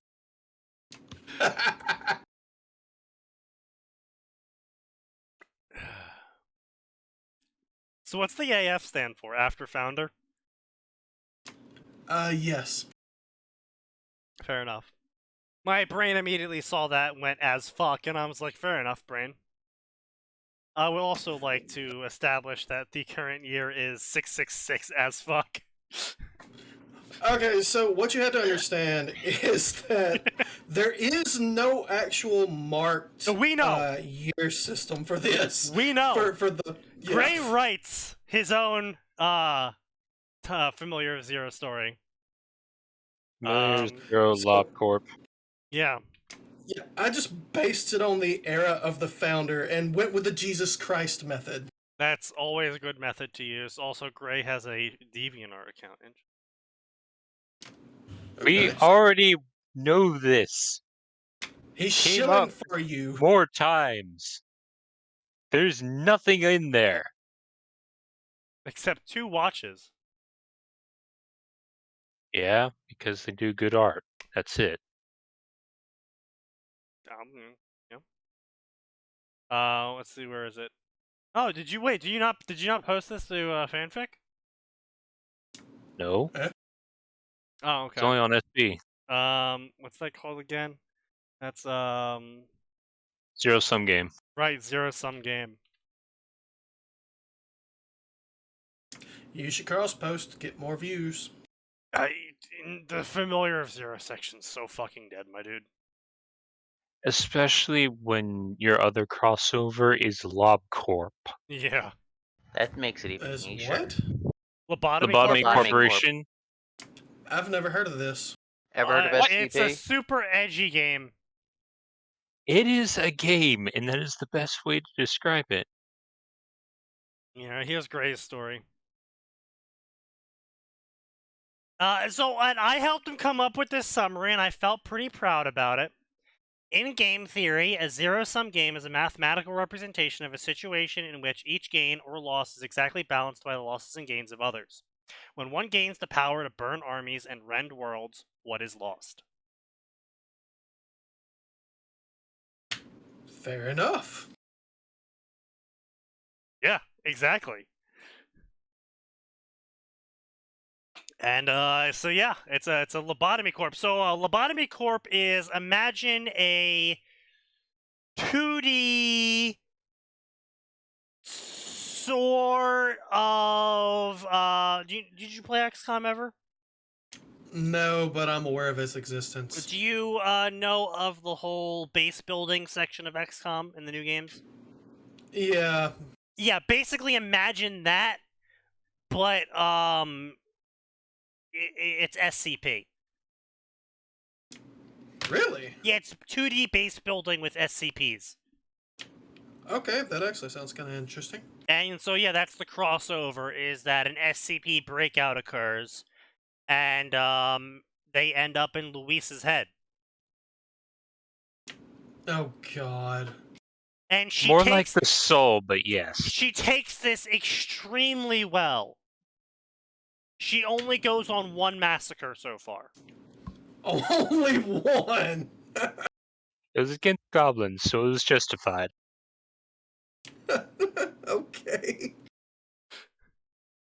Yeah, so Gray has spent the majority of time just figuring out how to write Familiar of Zero, because there's no canon for him to write with. There is canon. nothing. Did you get the link for that thread with all the canon in it? Yes, we did. Oh yes, but here's the thing. All of that went out the window because Louise fails her summoning. Technically. Yeah, so basically all of the canon that does exist, which is based around her successfully summoning a human, doesn't happen. Well, no. There's entire canon for all the backstory leading up to that, and there is a thread for it. Oh, It's for right. all Well, of we her also had to mother change a stuff and- majority of that backstory because what we're making the canon is, instead of summoning a human, the Void Mages summon SCPs from the Void. Yeah, okay. so it changes a couple things. Yeah, that really So- would. So each Void Mage summons 3 of these abnormalities, as they're called, and none of them are in the top bracket or the bottom bracket, because those would be very bad and to put into the soul of a human. The reason it's 3 is so that you don't have instances of the abnormalities working together or tearing each other apart Oh, yeah, without a that's third. another thing, is the abnormalities hate each other as well, usually. Most of them do, yes. Like Red Riding Hood and the Big Bad Wolf. Okay. There's also the 3 birds of apocalypse, which will in fact judge you for your sins, Yes. and then rend your soul in half. Already then. Yes. Big Well- Bird will eat your head in and lure you to its lantern. And Sinbird will just drop a scale on you and then hang you. And then Punishing Bird punishes you in the most horrifying fashion.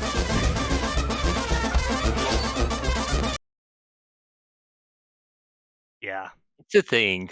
The video he linked is a great explanation of what's going on, which is a lot of question marks. Basically, your response to a lot of endgame lobotomy corporation is just mashing the question mark key.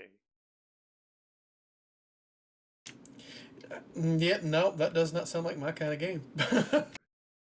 There's also a second game, and there's a third game coming out, Oh yeah, which are completely different from LobCorp. but are also the second connected. game's a thing. Yes. Yes. Yeah, the Library of Runia is a early Final It's a Fantasy. card battler. Yeah, or it's an dice roller. Yeah, dice roller Final Fantasy battler style game. That's tied back into LobCorp. LobCorp is a was it post-apocalyptia? Is it just dystopia? I think it's post-apocalyptic dystopia, but fuck if I know. Yeah. There's old shit, there's new shit, everything's Libraria- going to hell. Yeah, Library of Runia is mostly fantasy, medieval fantasy-ish. While their new game is you're playing as the police and you're in cyberpunk dystopia and you're here to bring the crackdown on some people. So it's set across 3 different time periods. Sort of, yeah. No.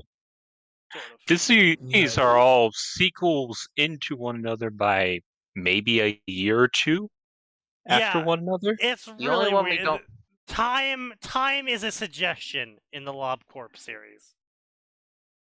Literally, No. one of the things is they found out how to rewind time You using just serious? energy. Yeah, Yes. when you canonically lose a LobCorp day, you literally rewind time. And when you win, you rewind time. And when you find out rewind time either when way. you find out too much information revealing the true reality of the situation you're in, you rewind time. Sounds like the answer to all their problems is let's just rewind time. Yeah, and it turns out rewinding time so much requires a massive amount of energy, which you get by poking the SCPs until they produce energy. Which all things are made from imagination and mind manifestations. Wait, they're They're basically shit. living concepts more than actual things. So that's why they keep reappearing whenever you kill them.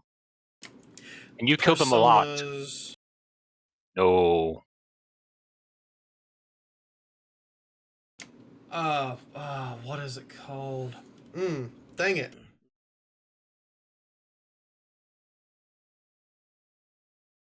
Tulpas. Yes. Except it's more like a collective tulpa. Which is a persona. Yeah. Yeah.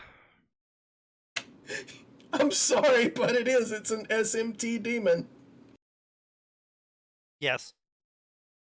Except you kill them or harvest their body parts and turn them into weapons and armor. Exactly like an SMT demon or a persona. Yeah. I know. Pretty much just perfectly like it. Yeah, it's basically it's basically Persona, but what if it's a 2D base builder where all of the personas are actually genocidal? So basically SMT, but a 2D base builder. Yes. Fair enough. Yeah.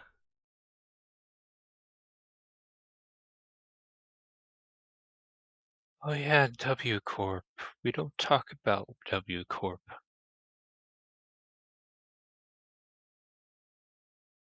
Uptown was a thing.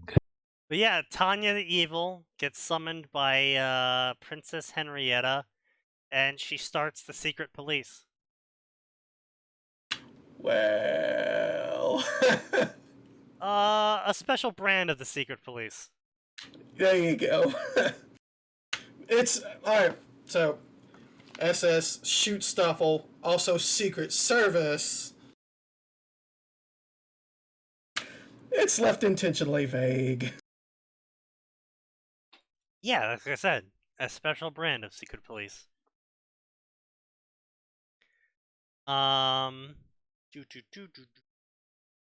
So I will recommend this story. This is a good story, actually. Midas Man. Have you ever heard of him? No. So Midas Man has a couple stories going. So Midas Man is actually legendary a little bit on QQ. Because yes, this man. he is known for writing porn stories. But the plot in the porn stories was so good that people told him to stop writing porn because it was getting in the way of the plot. I'm getting to that point, yes. That's amusing. And so he's like, fuck it, I'll just post all of my porn list stories to fanfiction.net. And that's what he had. So we have Child of Noble Birth, highly recommend. It's a very funny isekai into pre-Warcraft 3 High Elves. Sorry, post Reign of Chaos High Elves, but pre-Scourge High Elves. Huh. So before they were Blood Elves. Yeah, before they were Blood Elves. Before they were cool elves. We have a young Before they were woman's edgy new elves. life as an Imperial Princess, where Tanya is the second daughter of the not Roman Empire of Gate. Oh, yeah. Okay, yeah. Okay, I've read that. Yes, that was really that was really great. Yeah. He also has possibly one of the best Overlord stories I've ever seen, called Yellowness, where he isekais someone as the fourth NPC of the Alchemy Sisters. Rubido, Albedo, red, black, and white, yellow, you know? The Betos are all Nope. alchemy terms. Nope. Okay. I'm lost on that one. Okay, so there's three NPCs. Remember Succubus Woman who wants to jump Ainz? Yeah. Right. Big titty succubus Yeah, woman. so she's one of the three alchemy sisters, as I call them, because they're all named after terms in alchemy of before, middle, and after, and perfection. I thought albedo was literally how much light you're throwing off of a reflective body. Well, that such as is a one. moon. That is That one. is for one it. term, but he made three people, and they're named after the alchemy terms. Okey-dokey. Albedo, Black Beto, and Rubido. And we also have Yellowness, which is what the fuck I forget the Atrinius. Atrinius, yeah. And it takes the place of a what-if scenario of what if, instead of one of the guild members devoting their time to becoming a potion maker for the guild to do raids, they just devoted some levels of the NPCs to making an NPC that was role-playing as a master alchemist and spellmaker. And she made all the potions for them. And that's what this person is isekai'd as. Except the twist to this is that they are not isekai'd as they come into the new world. I have no mouth, and they must scream. They enter in as the NPC from the very beginning. Oh, wait. You mean when it's still a game? When it's still a game, and they can only do what the players command her to do. Oh. Ouch. It's a very nice balance of a character written as both Tanya and Ainz. Because Fair enough. their own personal mind, they aren't that smart. But because of how their character was built and the lore created for them, they're actually really fucking smart. But Dunning-Kruger effect is applied, so they think they're actually stupid. And so they do all this bullshit that they think they're like, oh my god, I'm flying by the seat of my pants, I have no idea what I'm doing. But in reality, she's actually pulling off absolute horseshit. That everyone else is just like, oh, as expected of Yellow. Because she's canonically this super genius spellmaker and shit. That actually sounds really good, and if I had any interest in Overlord, I'd read it. But Yeah. unfortunately... It's 120k words long. I mean, I'm just saying this for everyone involved. Yeah. Oh, yeah. He also has a porn story involving Warcraft on QQ where they're isekai'd as a succubus, and they were previously a guy. They're isekai'd as an Infernal Legion succubus, and they fuck their way through legions of Fuda Draenei to achieve some grand plot. Do you hear that sound? That is the sound of my face meeting my hand. Yeah. I did not just face palm, I palm faced. Yeah. That was actually the story that spawned Child of Noble Birth. Because that was the story where everyone was like, we really are interested in the plot of this story, because this actually sounds really cool of accidentally infiltrating the Burning Legion, but by the fact that you aren't just chaotic stupid, you're actually moving up the ranks, and everyone thinks you're just like, you're this mega genius.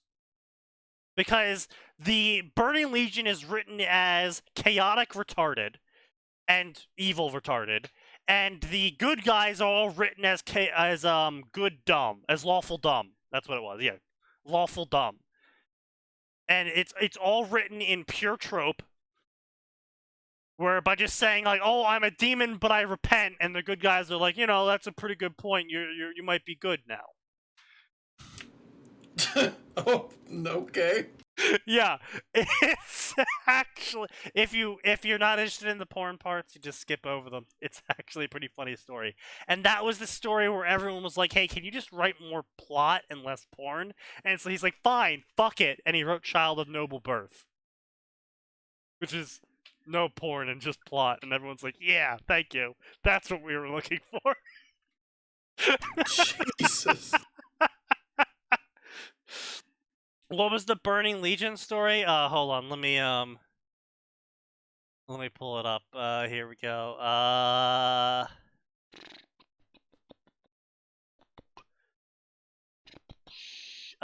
Burning Depravity. Yeah, I'll paste it. I've seen that posted up. Yep, I've seen. Yep.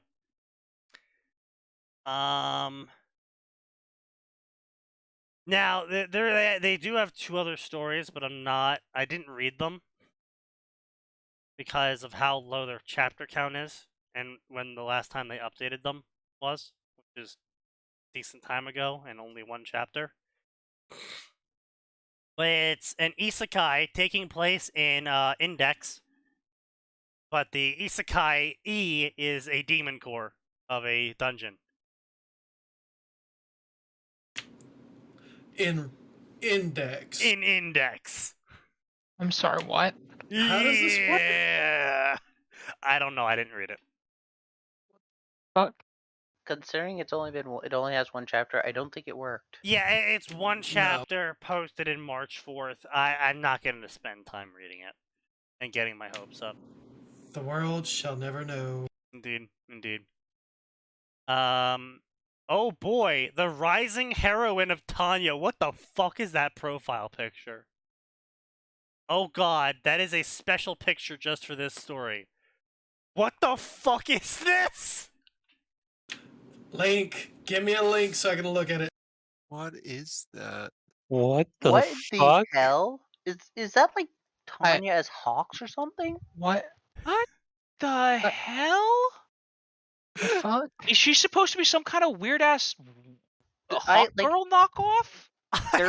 There is a character I named have Hawk no in My Hero idea Academia. what the fuck is going on here. Playing the Like I can only trash? assume that she's either his kid or something related, like a sibling. I don't fucking know. Because that's the only reason I What can is justify this? this Awful. existing. Tanya's new world features powerful heroes, supervillains, and no desk job could be deemed safe. If she wants a peaceful life, she'll have to fight for it as Tanya the hero. Oh Get the fuck out. no! Featuring a manga-based Tanya! Oh Ruh-roh. no! Oh no! Oh no. no! The fact this author says like you can't be no desk job is safe doesn't understand even My Hero Academia. Like it's filled This with isn't villains and My shit. Hero Academia. But wait, Oh, it is. Shit, yeah, you're right. yeah, Yeah, like, it is. My Hero Like, Academia might be. I might be thought it dangerous, was but- Rising of the Shield Hero. I was like, oh, No- fucking good what? lord, that would be that would have been a cursed Cursed. thing. Yeah. But yeah, it's like My Hero Academia is like, for all intents and purposes, a desk job is relatively safe Yeah. to an extent. Well, I mean, unless, you know, a Yeah. giant hero villain fight occurs and then someone punches the skyscraper you're in and it detonates internally. Yeah, That's a Wednesday. that's kind of why I said to an extent. Like for all intents and purposes, you're not likely to get into that big of a fight unless you're in like the most. Imagine Derelict winning the apartment. lottery, except the lottery win is that your building implodes while you're inside it. God damn it, Sneaky. That's basically what it is. It's like, you know, might win $10 million. The building I'm in might implode. I'm willing to take these odds. But yeah, so anyone who's not aware, Manga Tanya is cracked. She is fucking cracked. Like, she's just like, oh, Break. casually death beams, just shoots 10 bajillion lasers. A nuke was, like, she casted a nuke one time, a magical nuke, and it took 8 pages for her to get, for everyone to get over it. DBZ Light then? Yeah, it's just absolute fucking bonkers. Oh yeah, and in the manga, Mary Sue isn't just blessed by the various gods. She's actually blessed by every single god left on the planet and Being X. I'm sorry, what? Yeah. Yeah, because heard- feeding I- Tanya, that's why. I remember She- you guys talking about her being cracked as shit and stuff. Yeah, Mary I did not hear Sue- about the Mary Sue bit. I Mary don't remember Sue's that. power list in the manga is literally its own Wikipedia page. Woo. What in the fuck? Yeah, it's great. It's terrible. It's great. It's so fucking cracked out of my mind. What the fuck? No. Yeah. Wow. Someone finally talked. He's been What? talking How? occasionally. Look at him. We've been talking. Kitty's been chiming in every now and then. Yeah. Somehow I just Every haven't now heard. and Never then. mind. Carry on. The curtains flung open as daylight poured into Tanya's room. Ah, it doesn't matter how many lifetimes pass. It's nice to be home in Japan. This world has taken some adjusting to get used to. Semicolon in my own thoughts. Also, there is a pipe Yep. bomb in your mailbox. Please pick it up. There are heroes, villains, and having powers or quirks is the norm.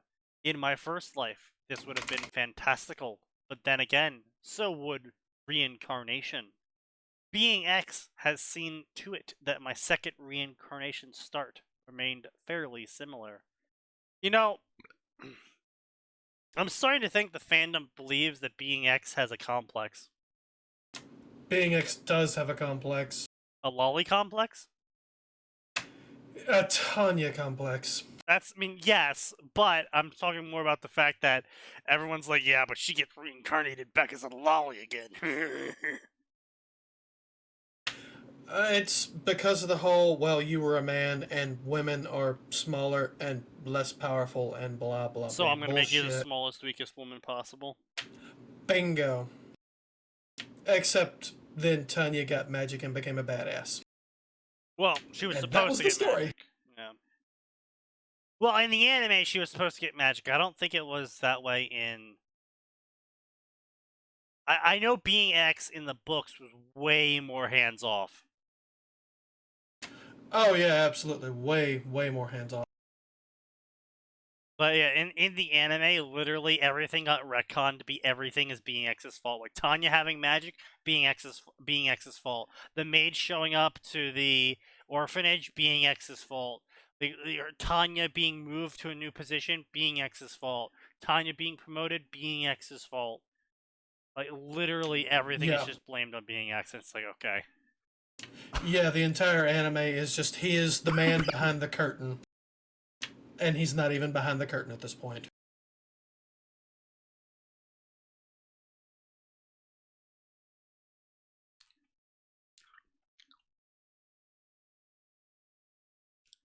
I speak for the bees, and the bees say, Tanya, repent. Believe in being X.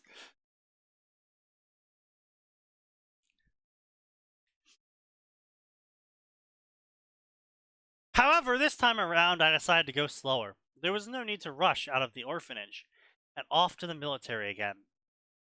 Well, you didn't exactly choose that, but I suppose if this is manga Tanya, then yeah, fair. I waited, kept my grades up, kept myself fit, and was rewarded for my patience. I found a family. My father is nice enough. Semicolon! He's a simple, straightforward man. Sometimes he's a bit intimidated by my intelligence. I love how this author can somehow figure out how to use a semicolon, but can't figure out how to use a comma. Magical. Oh, don't get me started. Magical. Just absolutely magical. Also, what is with this resurgence in semicolons? Like, it was only recently that we have really been seeing them just being used fucking everywhere. Has, like, English Common Core been changed recently, where they realized that people need to use semicolons again? And so that's what they're teaching in, like, high school now or something? I don't know, but I've seen it in 3 different authors here recently that have let me look over their stuff, and I'm sitting there, okay, I'm gonna remove this and this and this, and fuck it, I'll just kill them all. I just don't get it. I just don't get it. I did, however, ask someone one time. You might get a kick out of this. So I was on Space Battles. It was a worm story. And it was absolutely fucking awful. They were writing like it was a Korean, like a web novel. Manhwa, yeah. Not a manhwa, a web novel. Okay. Because with the Korean web novels have a very weird way of paragraph spacing, where you don't enter a paragraph space until like the scene is done effectively. And so you have huge blocks of text? No, you enter a new paragraph, but you don't add a paragraph space. So I'll show you what I mean with a notepad on screen. Yes, please. So it'll look like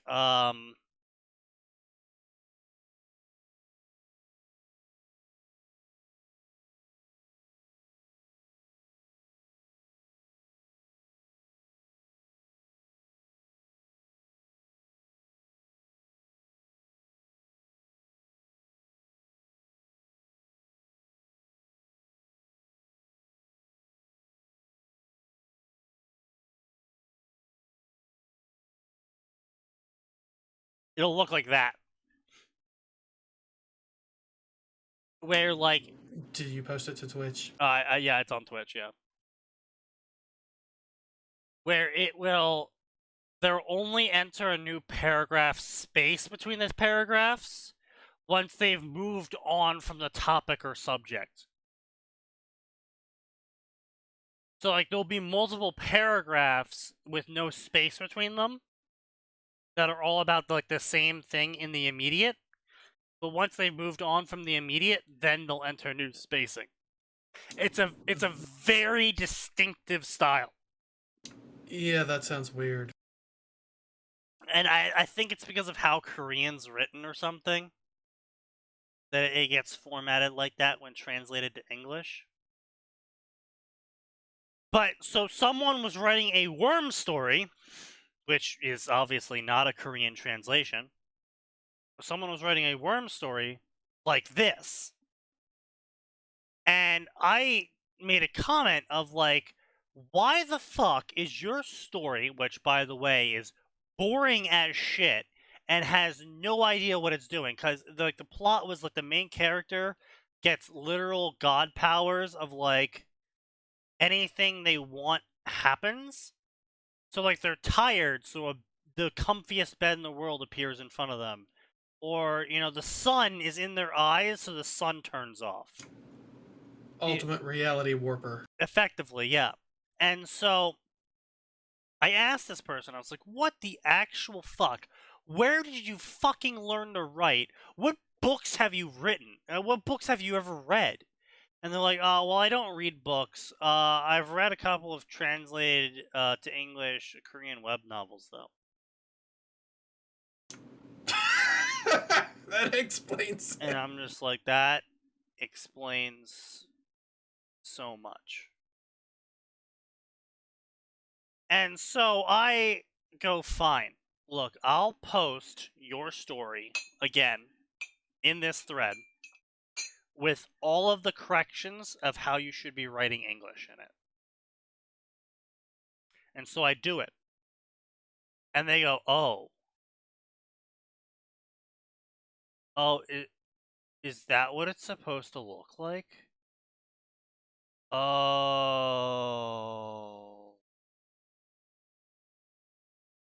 Oh, yeah, I see why you didn't like my story now. I'm like, yeah.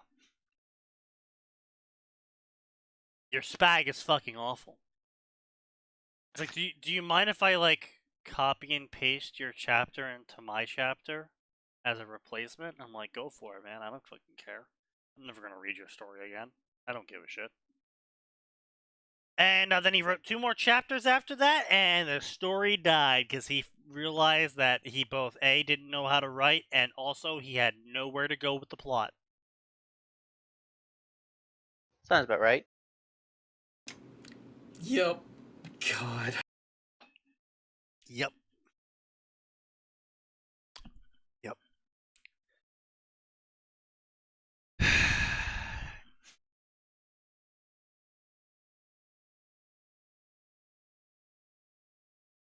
Pour another drink on me. Pour another.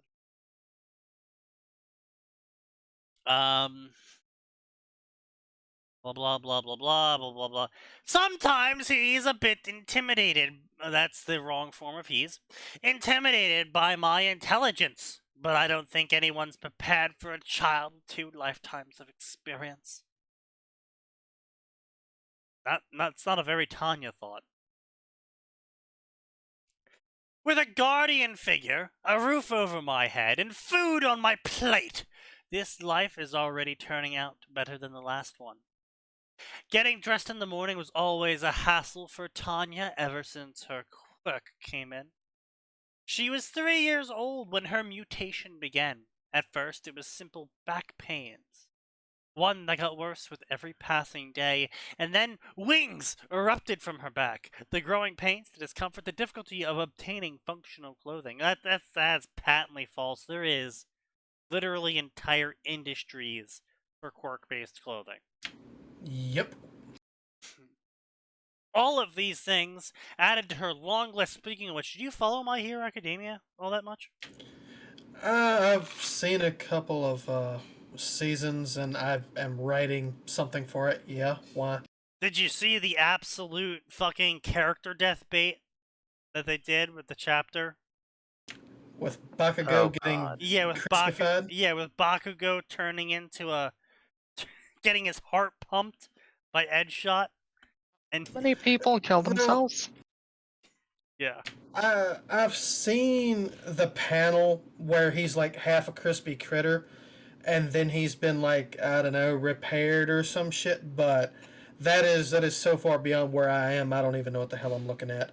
So basically, so Shigaraki becomes All for One, but All for One is secretly his quirk, not the person.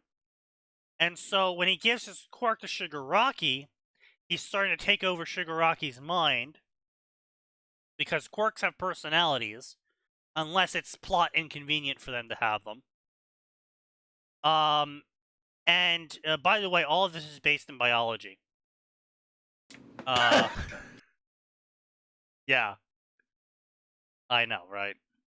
Like Mr. Motors in his legs biology. Yeah, it's all based in biology. Totally. Totally natural. Absolutely based in biology. This is a thing that can happen to anyone.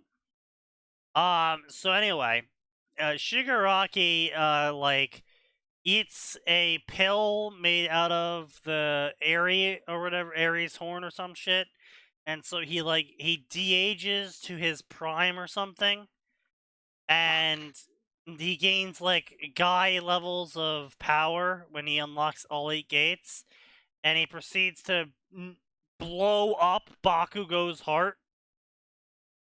And Bakugo is literally flopping on the floor like a dead fish with no heart.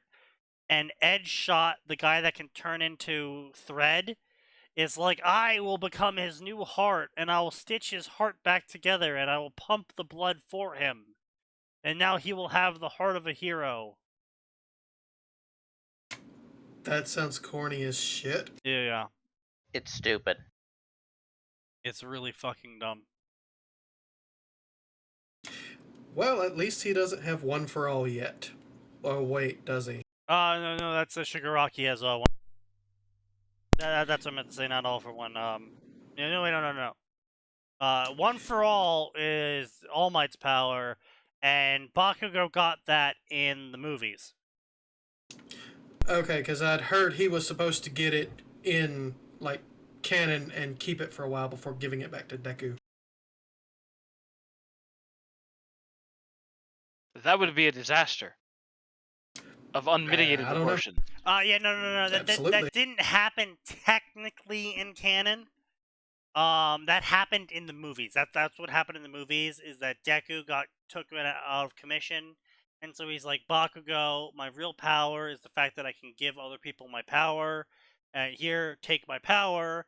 Bakugo takes his power, beats the villain, and then at the end of the movie gives the power back to Deku. Which absolutely wouldn't happen ever. And obviously they all forgot it, and then they moved on with canon. Yeah, I see no problems here. I'm disappointed that the first movie wasn't actually canonized. I mean, I understand. I get it. It's... So putting out a movie is a good way of PR building, and a good way of delaying the anime until the manga can catch up. So I understand why they make all of these movies that are non-canon, instead of pulling a Bleach where they're like, hey guys, we're gonna have a whole fucking arc that is non-canon. And it's like, oh. Christ. Yes, but I don't think you understand why I'm disappointed. Here, let me show you. Behold, Melissa Shield. I'm gonna take. My eyes are closed. I'm having trouble seeing straight. I just drank all my vodka. Is she hot? Is that why you're disappointed? She's a hot blonde, yes. Yeah, I figured as much. I figured that was the reasoning. Yep. Wait a second. I recognize that signature. I see. Uh-oh. Understandable. Have a nice day.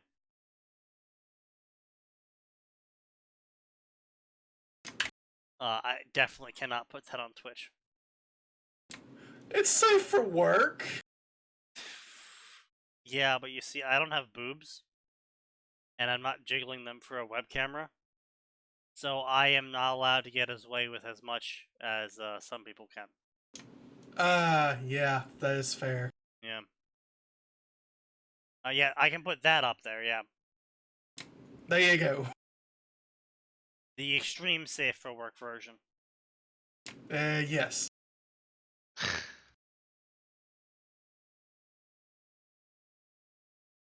I actually, I will say, I do like the American lore from My Hero Academia, which is that not a lot changed in America during the advent of quirks, as everyone just got more armed, and when villains pop up, people just shoot them. Yeah, it's basically like America became more American. We don't need them fancy heroes. I got a 55 6-foot or fucking someone. Son, do you know where you are? This is America. Boy, cock shotgun. I'll give you 12 seconds to get off my property. 12? You're giving him the entire 12? Yeah, giving him the entire 12.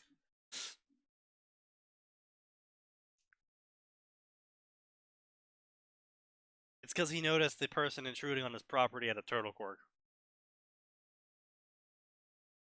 Had a what? Turtle quirk. Ah, that makes more sense. Yes, I was making a slow joke. It kind of went over my head. It just blew right by me there.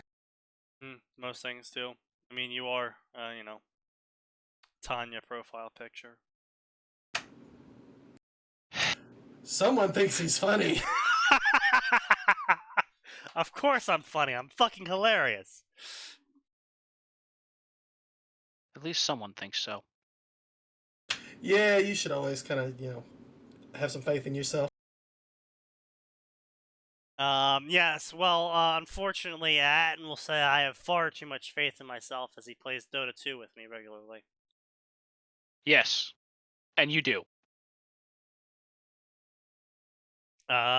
Getting dressed, blah blah blah, wings, blah blah blah, large white wings, blah blah blah. She puts on a white hood. I'm sorry, no, that wasn't part of the story.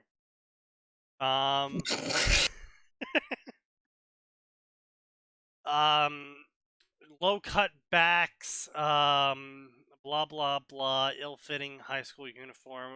Why would her high school uniform be ill-fitting? They live in an age of quirks. They would just fit the uniform to her.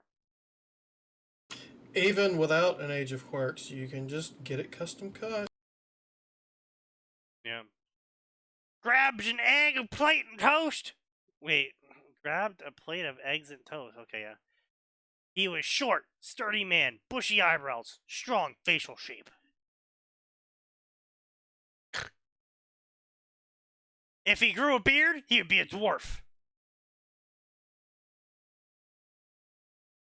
Are you sure this is what you want to do? Do you want to be a hero? Blah, blah, blah. You can do other things. It's not a matter of intelligence. It's a matter of safety and capabilities. My skill set would be wasted behind the desk. My skill set would be wasted behind a desk, said the war mage Tanya. Said the person who only wanted to go to Behind the a back desk. line and sit behind a desk. Yeah. Okay. Which now, to be fair, I have seen a couple stories be like, yeah, Tanya says she wants to get behind a desk, but actually the bloodlust is real.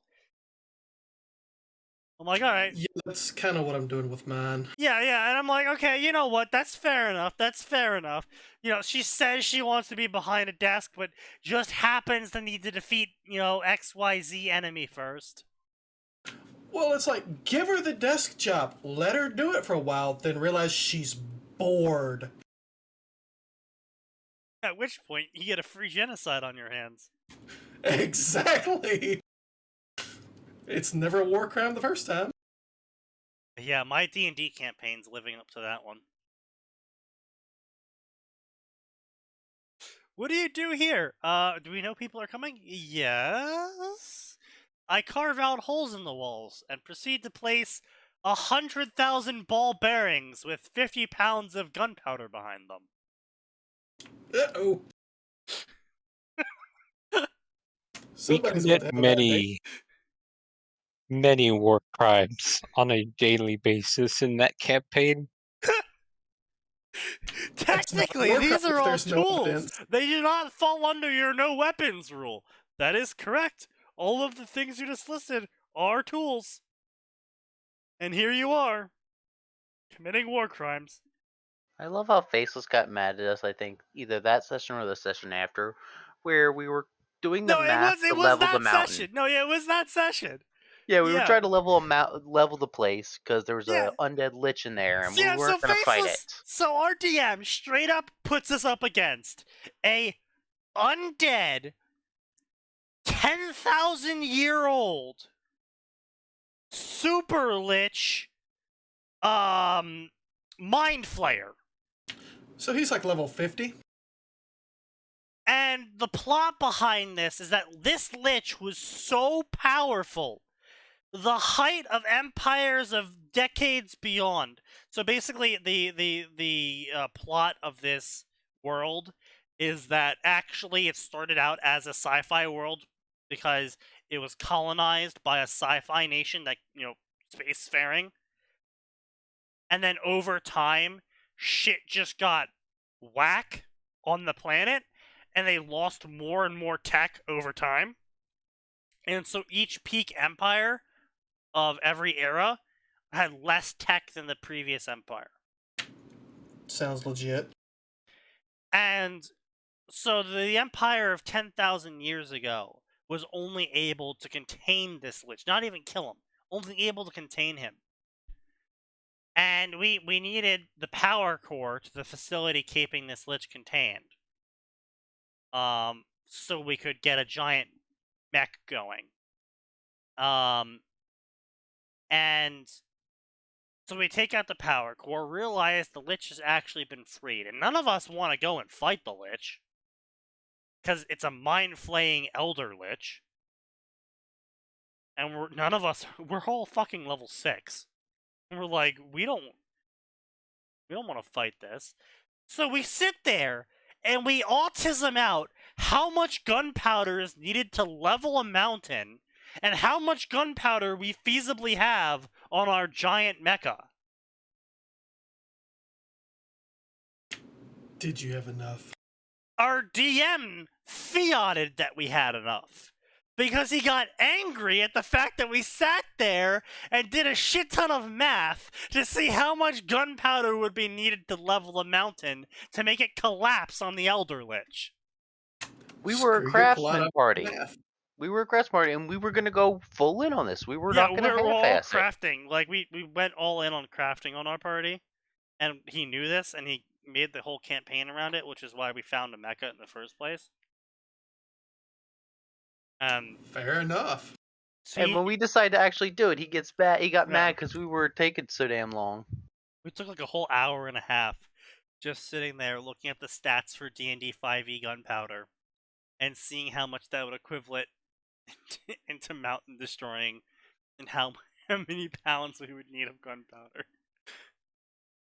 Oh, Lord. So, like, don't get me wrong, I understand why he got mad, but also at the same time, it's like, bro, you really should have saw this coming when you told an entire party of level 6 non-casters that they were about to fight an Elder Mind Flayer Lich. And you did nothing to stop us. Like, he was fully letting us do this, and it's like, if you didn't want us to try this shit, you shouldn't have given us the option. Yeah. I don't think he realized it was an option. I did, however, I have had the glorious privilege of making it onto the infamous Tumblr page. Oh, Lord. Shit my players say. Oh, Lord. What now? Because our DM asked us, what are we going to do now? In a different session, not this one. Not the one that we were just talking about. In a different session, our DM asked us, what are we going to do now? And I said, violate the Geneva Convention. And he says, that doesn't narrow it down. And I reply with, yeah, but it's going to narrow down the population. All right. Leave a checklist. And so there we go. That quote is now immortalized on shit my players said on Tumblr.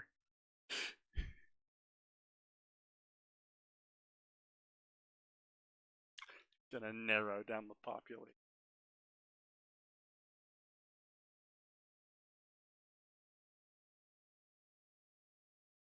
All of it was completely off the cuff, too.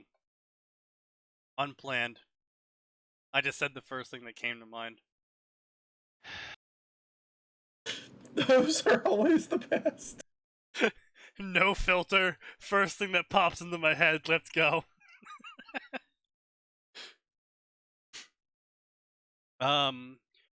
World War Wizards. Sitting in. Okay, so they are going the sort of bloodlust angle of after living through a world war, the idea of sitting in an office doesn't sit right. Apparently because it doesn't sit right because sitting in an office can be taken away in a heartbeat and you'll never know it happened. Assumedly, they're implying of like, oh, you know, a villain attack might occur and you'll just die and you don't know what's going to happen. While being a hero, you know you're going to go fight villains. So you shouldn't do the thing you want to do because it might get taken away from you. Yes. That's dumb. Yes. Like, let's never fall in love because she might cheat. Dumb. Yes. Incel dumb, some might say. Yes. Blah blah blah, villains, heroes, blah blah blah, heroes, blah blah blah, pithy speech, blah blah blah. Logical arguments, blah blah blah, but they aren't actually logical at all. They're completely emotion based. Your quirk was practically designed for a labor job. Think of how fast you could deliver things. We are not defined by our quirks, but by our character. No, you are defined by your quirk. In the era of My Hero Academia, you are absolutely defined by your quirk. And it's not even a negative fashion. It's, if you have the ability to say your quirk is the ability to snuff fires out. That's all your quirk can do. People are absolutely going to pressure you to go become a firefighter. Oh yeah, 100%. If your superpower is the ability to heal people, people are going to pressure you and define you by the fact that you can heal people. And that's just how it is. And if you can fly, yeah, it kind of actually makes sense that you would go for a delivery job, but you would probably try and charge like 3 times more than whatever a normal delivery job is, because you can fucking fly. And that is even better than anything anyone else could do.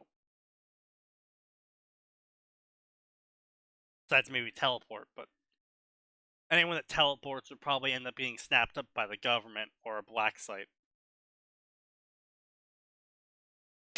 Do they even do that in My Hero Academia? Oh, what, the government part or the black site part? The black site part. Yes, that's how Hawks exists. Oh, okay. Yeah. That's also sort of how what's her face exists. The sniper rifle lady. Oh yeah, her. Yeah, she sort of exists because of that. She was given the quirk by All for One, but she managed to not get like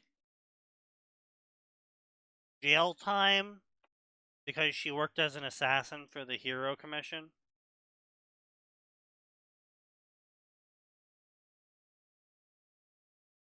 Which basically goes against everything they stand for, but you know Yeah. what? Let's just hand wave that. Yeah. Don't worry about it.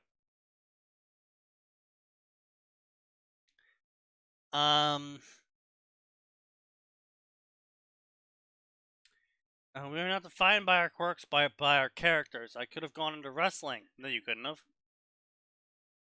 I could have become a salaryman and outpaced the competition by never getting tired. Heavens, I could have strengthened my quirk and become a pro hero. Wait, her dad is saying this? Wait, yeah. Her dad is saying that quirks do not define us by our character.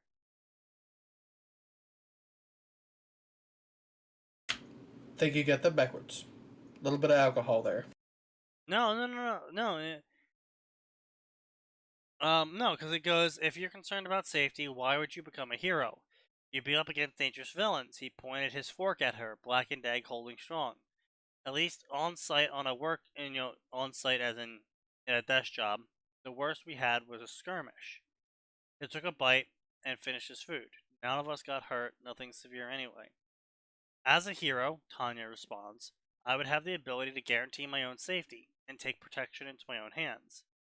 Which, I mean, she kind of has a point, but at the same time, it's like a firefighter being like, well, I hate going into fires, but by being a firefighter, I can protect myself from fires that might occur.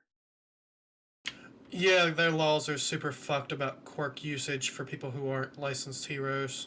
Oh, no, I understand that bit, but it's like, it's like my firefighter example, though, where it's like, if you're in an average office building, you're not really gonna come across a situation, even in this era. You're not average office building. Again, you're not counting banks, not counting floor level stores. I'm talking about like the 30 floor office building where you're on floor 16 and all you do is type financial reports all day. No villain is gonna come up to floor 16 and say, I have a gun, everyone get on the ground.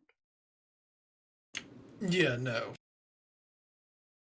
And her excuse as to why she doesn't want to do that sort of job is, well, as a hero, I can defend myself against the villains that I'm going to be legally obligated to fight, instead of the 0.0001% chance that a villain is going to hit the building I'm in with an earthquake-causing quirk that, like, defies physics and causes the building to collapse while I'm in it.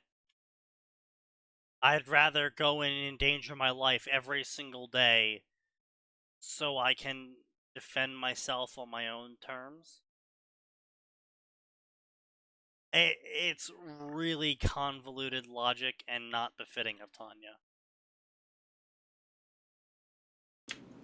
Yeah, that does not sound like Tanya at all. Anyway, so then her father responds with, and so Tanya says, your quirk is designed for a labor job, which is a bit of a Tanya-ism. It's like 50-50, because on one hand she would say shit like, your character defines you and not your aspects. But also at the same time, Tanya is the sort of person who would logically recognize if your quirk is the ability to lift objects up to 500 pounds without being tired. Yes, you would be an amazing labor worker whose job all day is to lift really heavy objects because you don't get tired.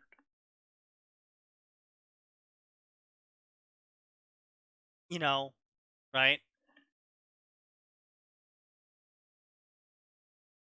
So it's like a 50-50. Not the sort of thing you want to really get into as a debate in as Tanya's story, though. But then her father says that we're not defined by our quirks, despite the fact that he actually works a job that is beneficial towards his quirk, as previously defined by the author. And the father goes on to say, I could have done a dozen of different things, all based around his own quirk. Like the father, the author has the father list off things that the father could have done with his life that aren't based around his quirk, and all of the things the father lists off are all based around his quirk. So his own argument is completely inconsistent. Literally, his own argument is self-defeating, yes. Well, it's FFN, so that's kind of, Checks out. well, yeah. Yeah. We are not defined by our quirks, blah, blah, blah. And Tanya responds with, well, your quirk is passive. The Quirk Commission couldn't have restricted your quirk if they tried. You see, I have a mutation. I'm not allowed to do anything with my wings unless I get a hero license, which is not true. In My Hero Academia, they do have rules and licenses for non-hero quirk usage. And we know this because Uraka talks about it, and she talks about how she would have to pay money for that license, and how simply going to school to get a hero license and then transferring over to construction work is actually cheaper for her in the long run. Oh yeah, there was something about that, wasn't there? Yeah. Yeah.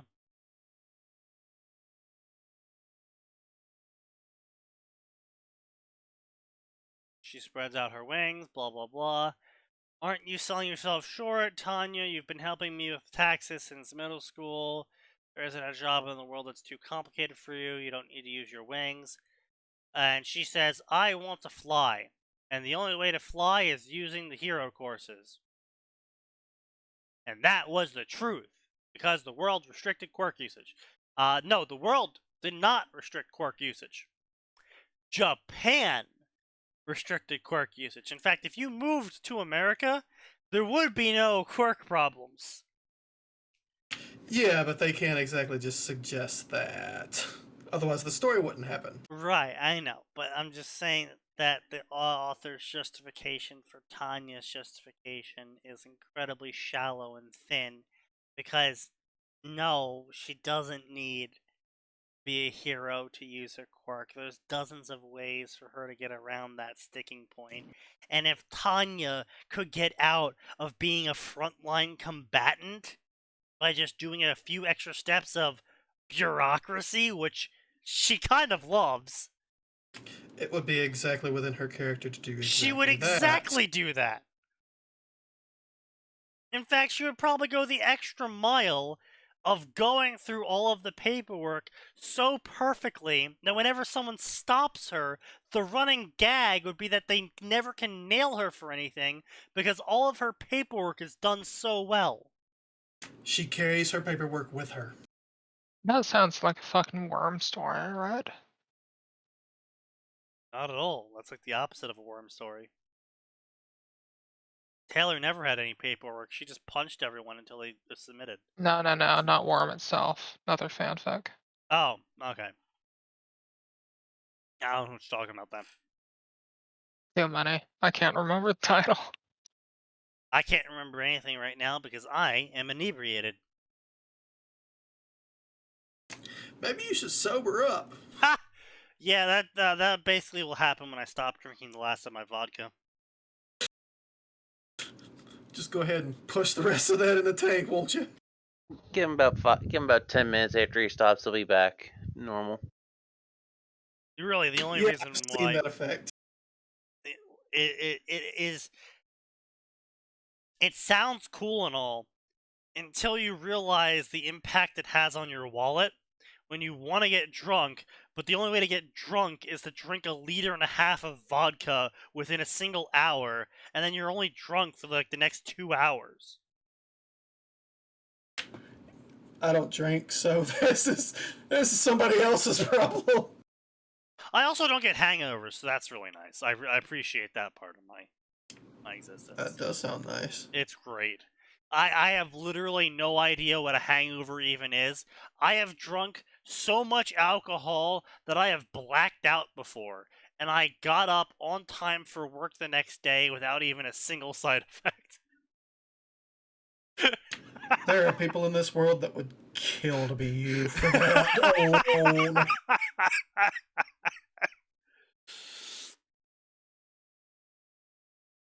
It is absolute agony on the wallet, though. It costs like $60 for me to get blackout drunk in home-bought vodka. Like, I'm not talking about going out. Yeah, I'm not talking about like going out to a bar and buying bar tier drinks. I'm talking about going to an alcohol store and buying alcohol in bulk at discount.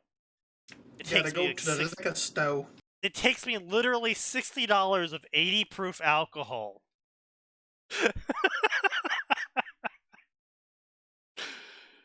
Oh.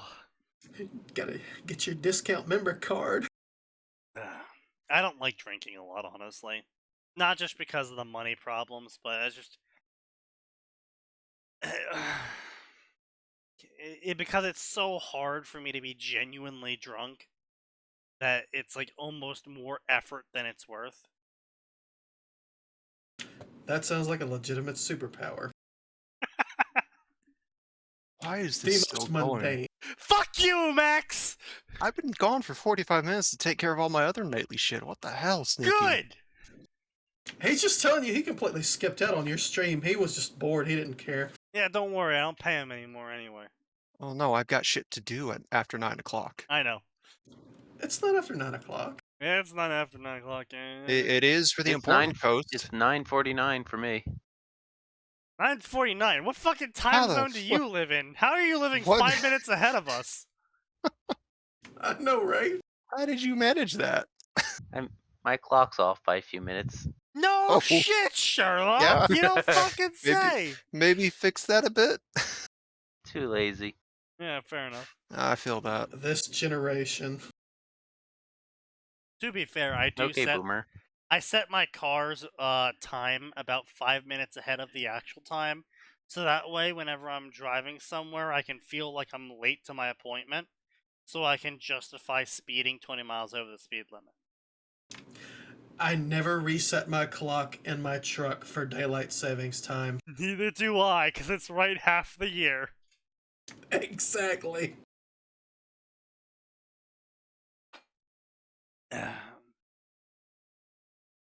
Don't worry, Dad. Eating your cooking has the same level of dangerousness to it as being a hero. He laughed at me, and I went off to being a hero. It fell completely flat. Blah, blah, blah, blah. Written exam, blah, blah, blah. Test center B, blah, blah, blah. Go do things. Excuse the interruption, blah, blah, blah. Copy, paste. Take off. Tanya was flying at breakneck speeds.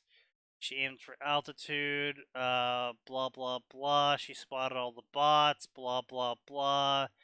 Her feet never touched the ground as she kicked the metal bots open and punched holes through their armor.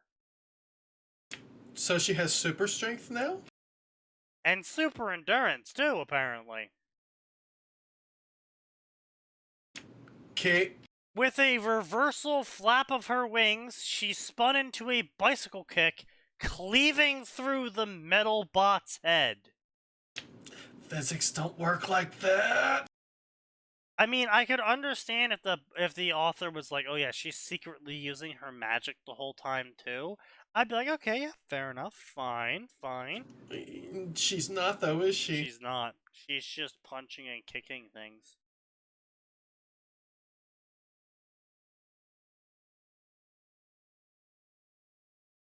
Also, for some reason, they're using the Arabic numeral for numbers instead of just writing the number out. Ew. Yeah. Not sure why. Some people do that. Yeah, I know some people do that. I just don't know why. It's like Because some people are dumb. it's 2 to 3 extra characters. Like, it's not like you're writing out 563,292. It's like you are literally writing what? N-E! Wow, that took so much extra effort. Oh boy. I bet they're about to pass out from how much effort that took. Then the 0 pointer showed up. And Tanya somehow is like, oh, I should fly towards the 0 pointer because the 0 pointer is clearly there to introduce rescue points. So I should go rescue everyone that's in the way of the 0 pointers because the 0 pointer is actually secretly a point generation method.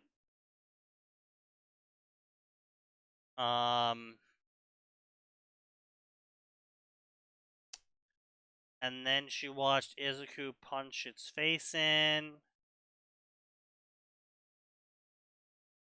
And then watching Izuku punch its face in, she goes, "Oh my god, I can't believe I didn't realize it. They were not asking us to avoid the 0-pointer. They were actually asking us to fight it the whole time."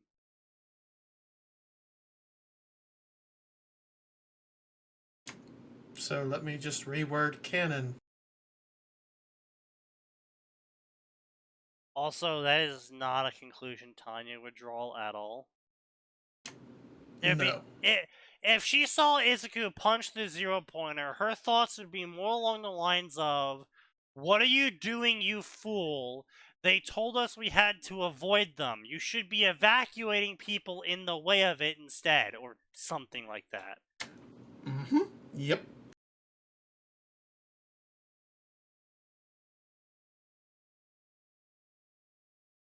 That's just... and then it just randomly switches to Midoriya's point of view with no indication at all, besides just suddenly talking about Midoriya. Just goes from Tanya being like, "Oh, that boy's falling and he's got limbs slapping like noodles," and just suddenly it's Midoriya's point of view with no indication. Ew. Yeah. Whap. Then Tanya shows up, and Midoriya's like, "Wow, Tanya's hot." Blah blah blah. 38 point. Oh, and then a week later, a letter arrives, and she opens it. And All Might's like, "Congratulations, you pass. You got 38 villain points. However, because you rescued a bunch of people, including Midoriya, you got 30 rescue points. Congratulations." And Tanya's like, Yay! I'm being taught by All Might. Wee! This is gonna be so amazing. I'm a hero fan." No. That's Stop. not Tanya. No, That's really not Tanya, no. it's like the opposite of Tanya. It's like Izuku. Yeah. Yeah. But you know what? It is actually approaching 10 o'clock, so we're just gonna cut it out here. We're gonna stop torturing people here. I hope everyone had fun with the extracurricular stories we told for about half the podcast. It was more than half, don't lie. Yeah, that's why I went for an extra hour. But you know what? We're gonna be here every Tuesday and every Friday, so we'll see you guys on Friday, because there's always more and it always gets worse.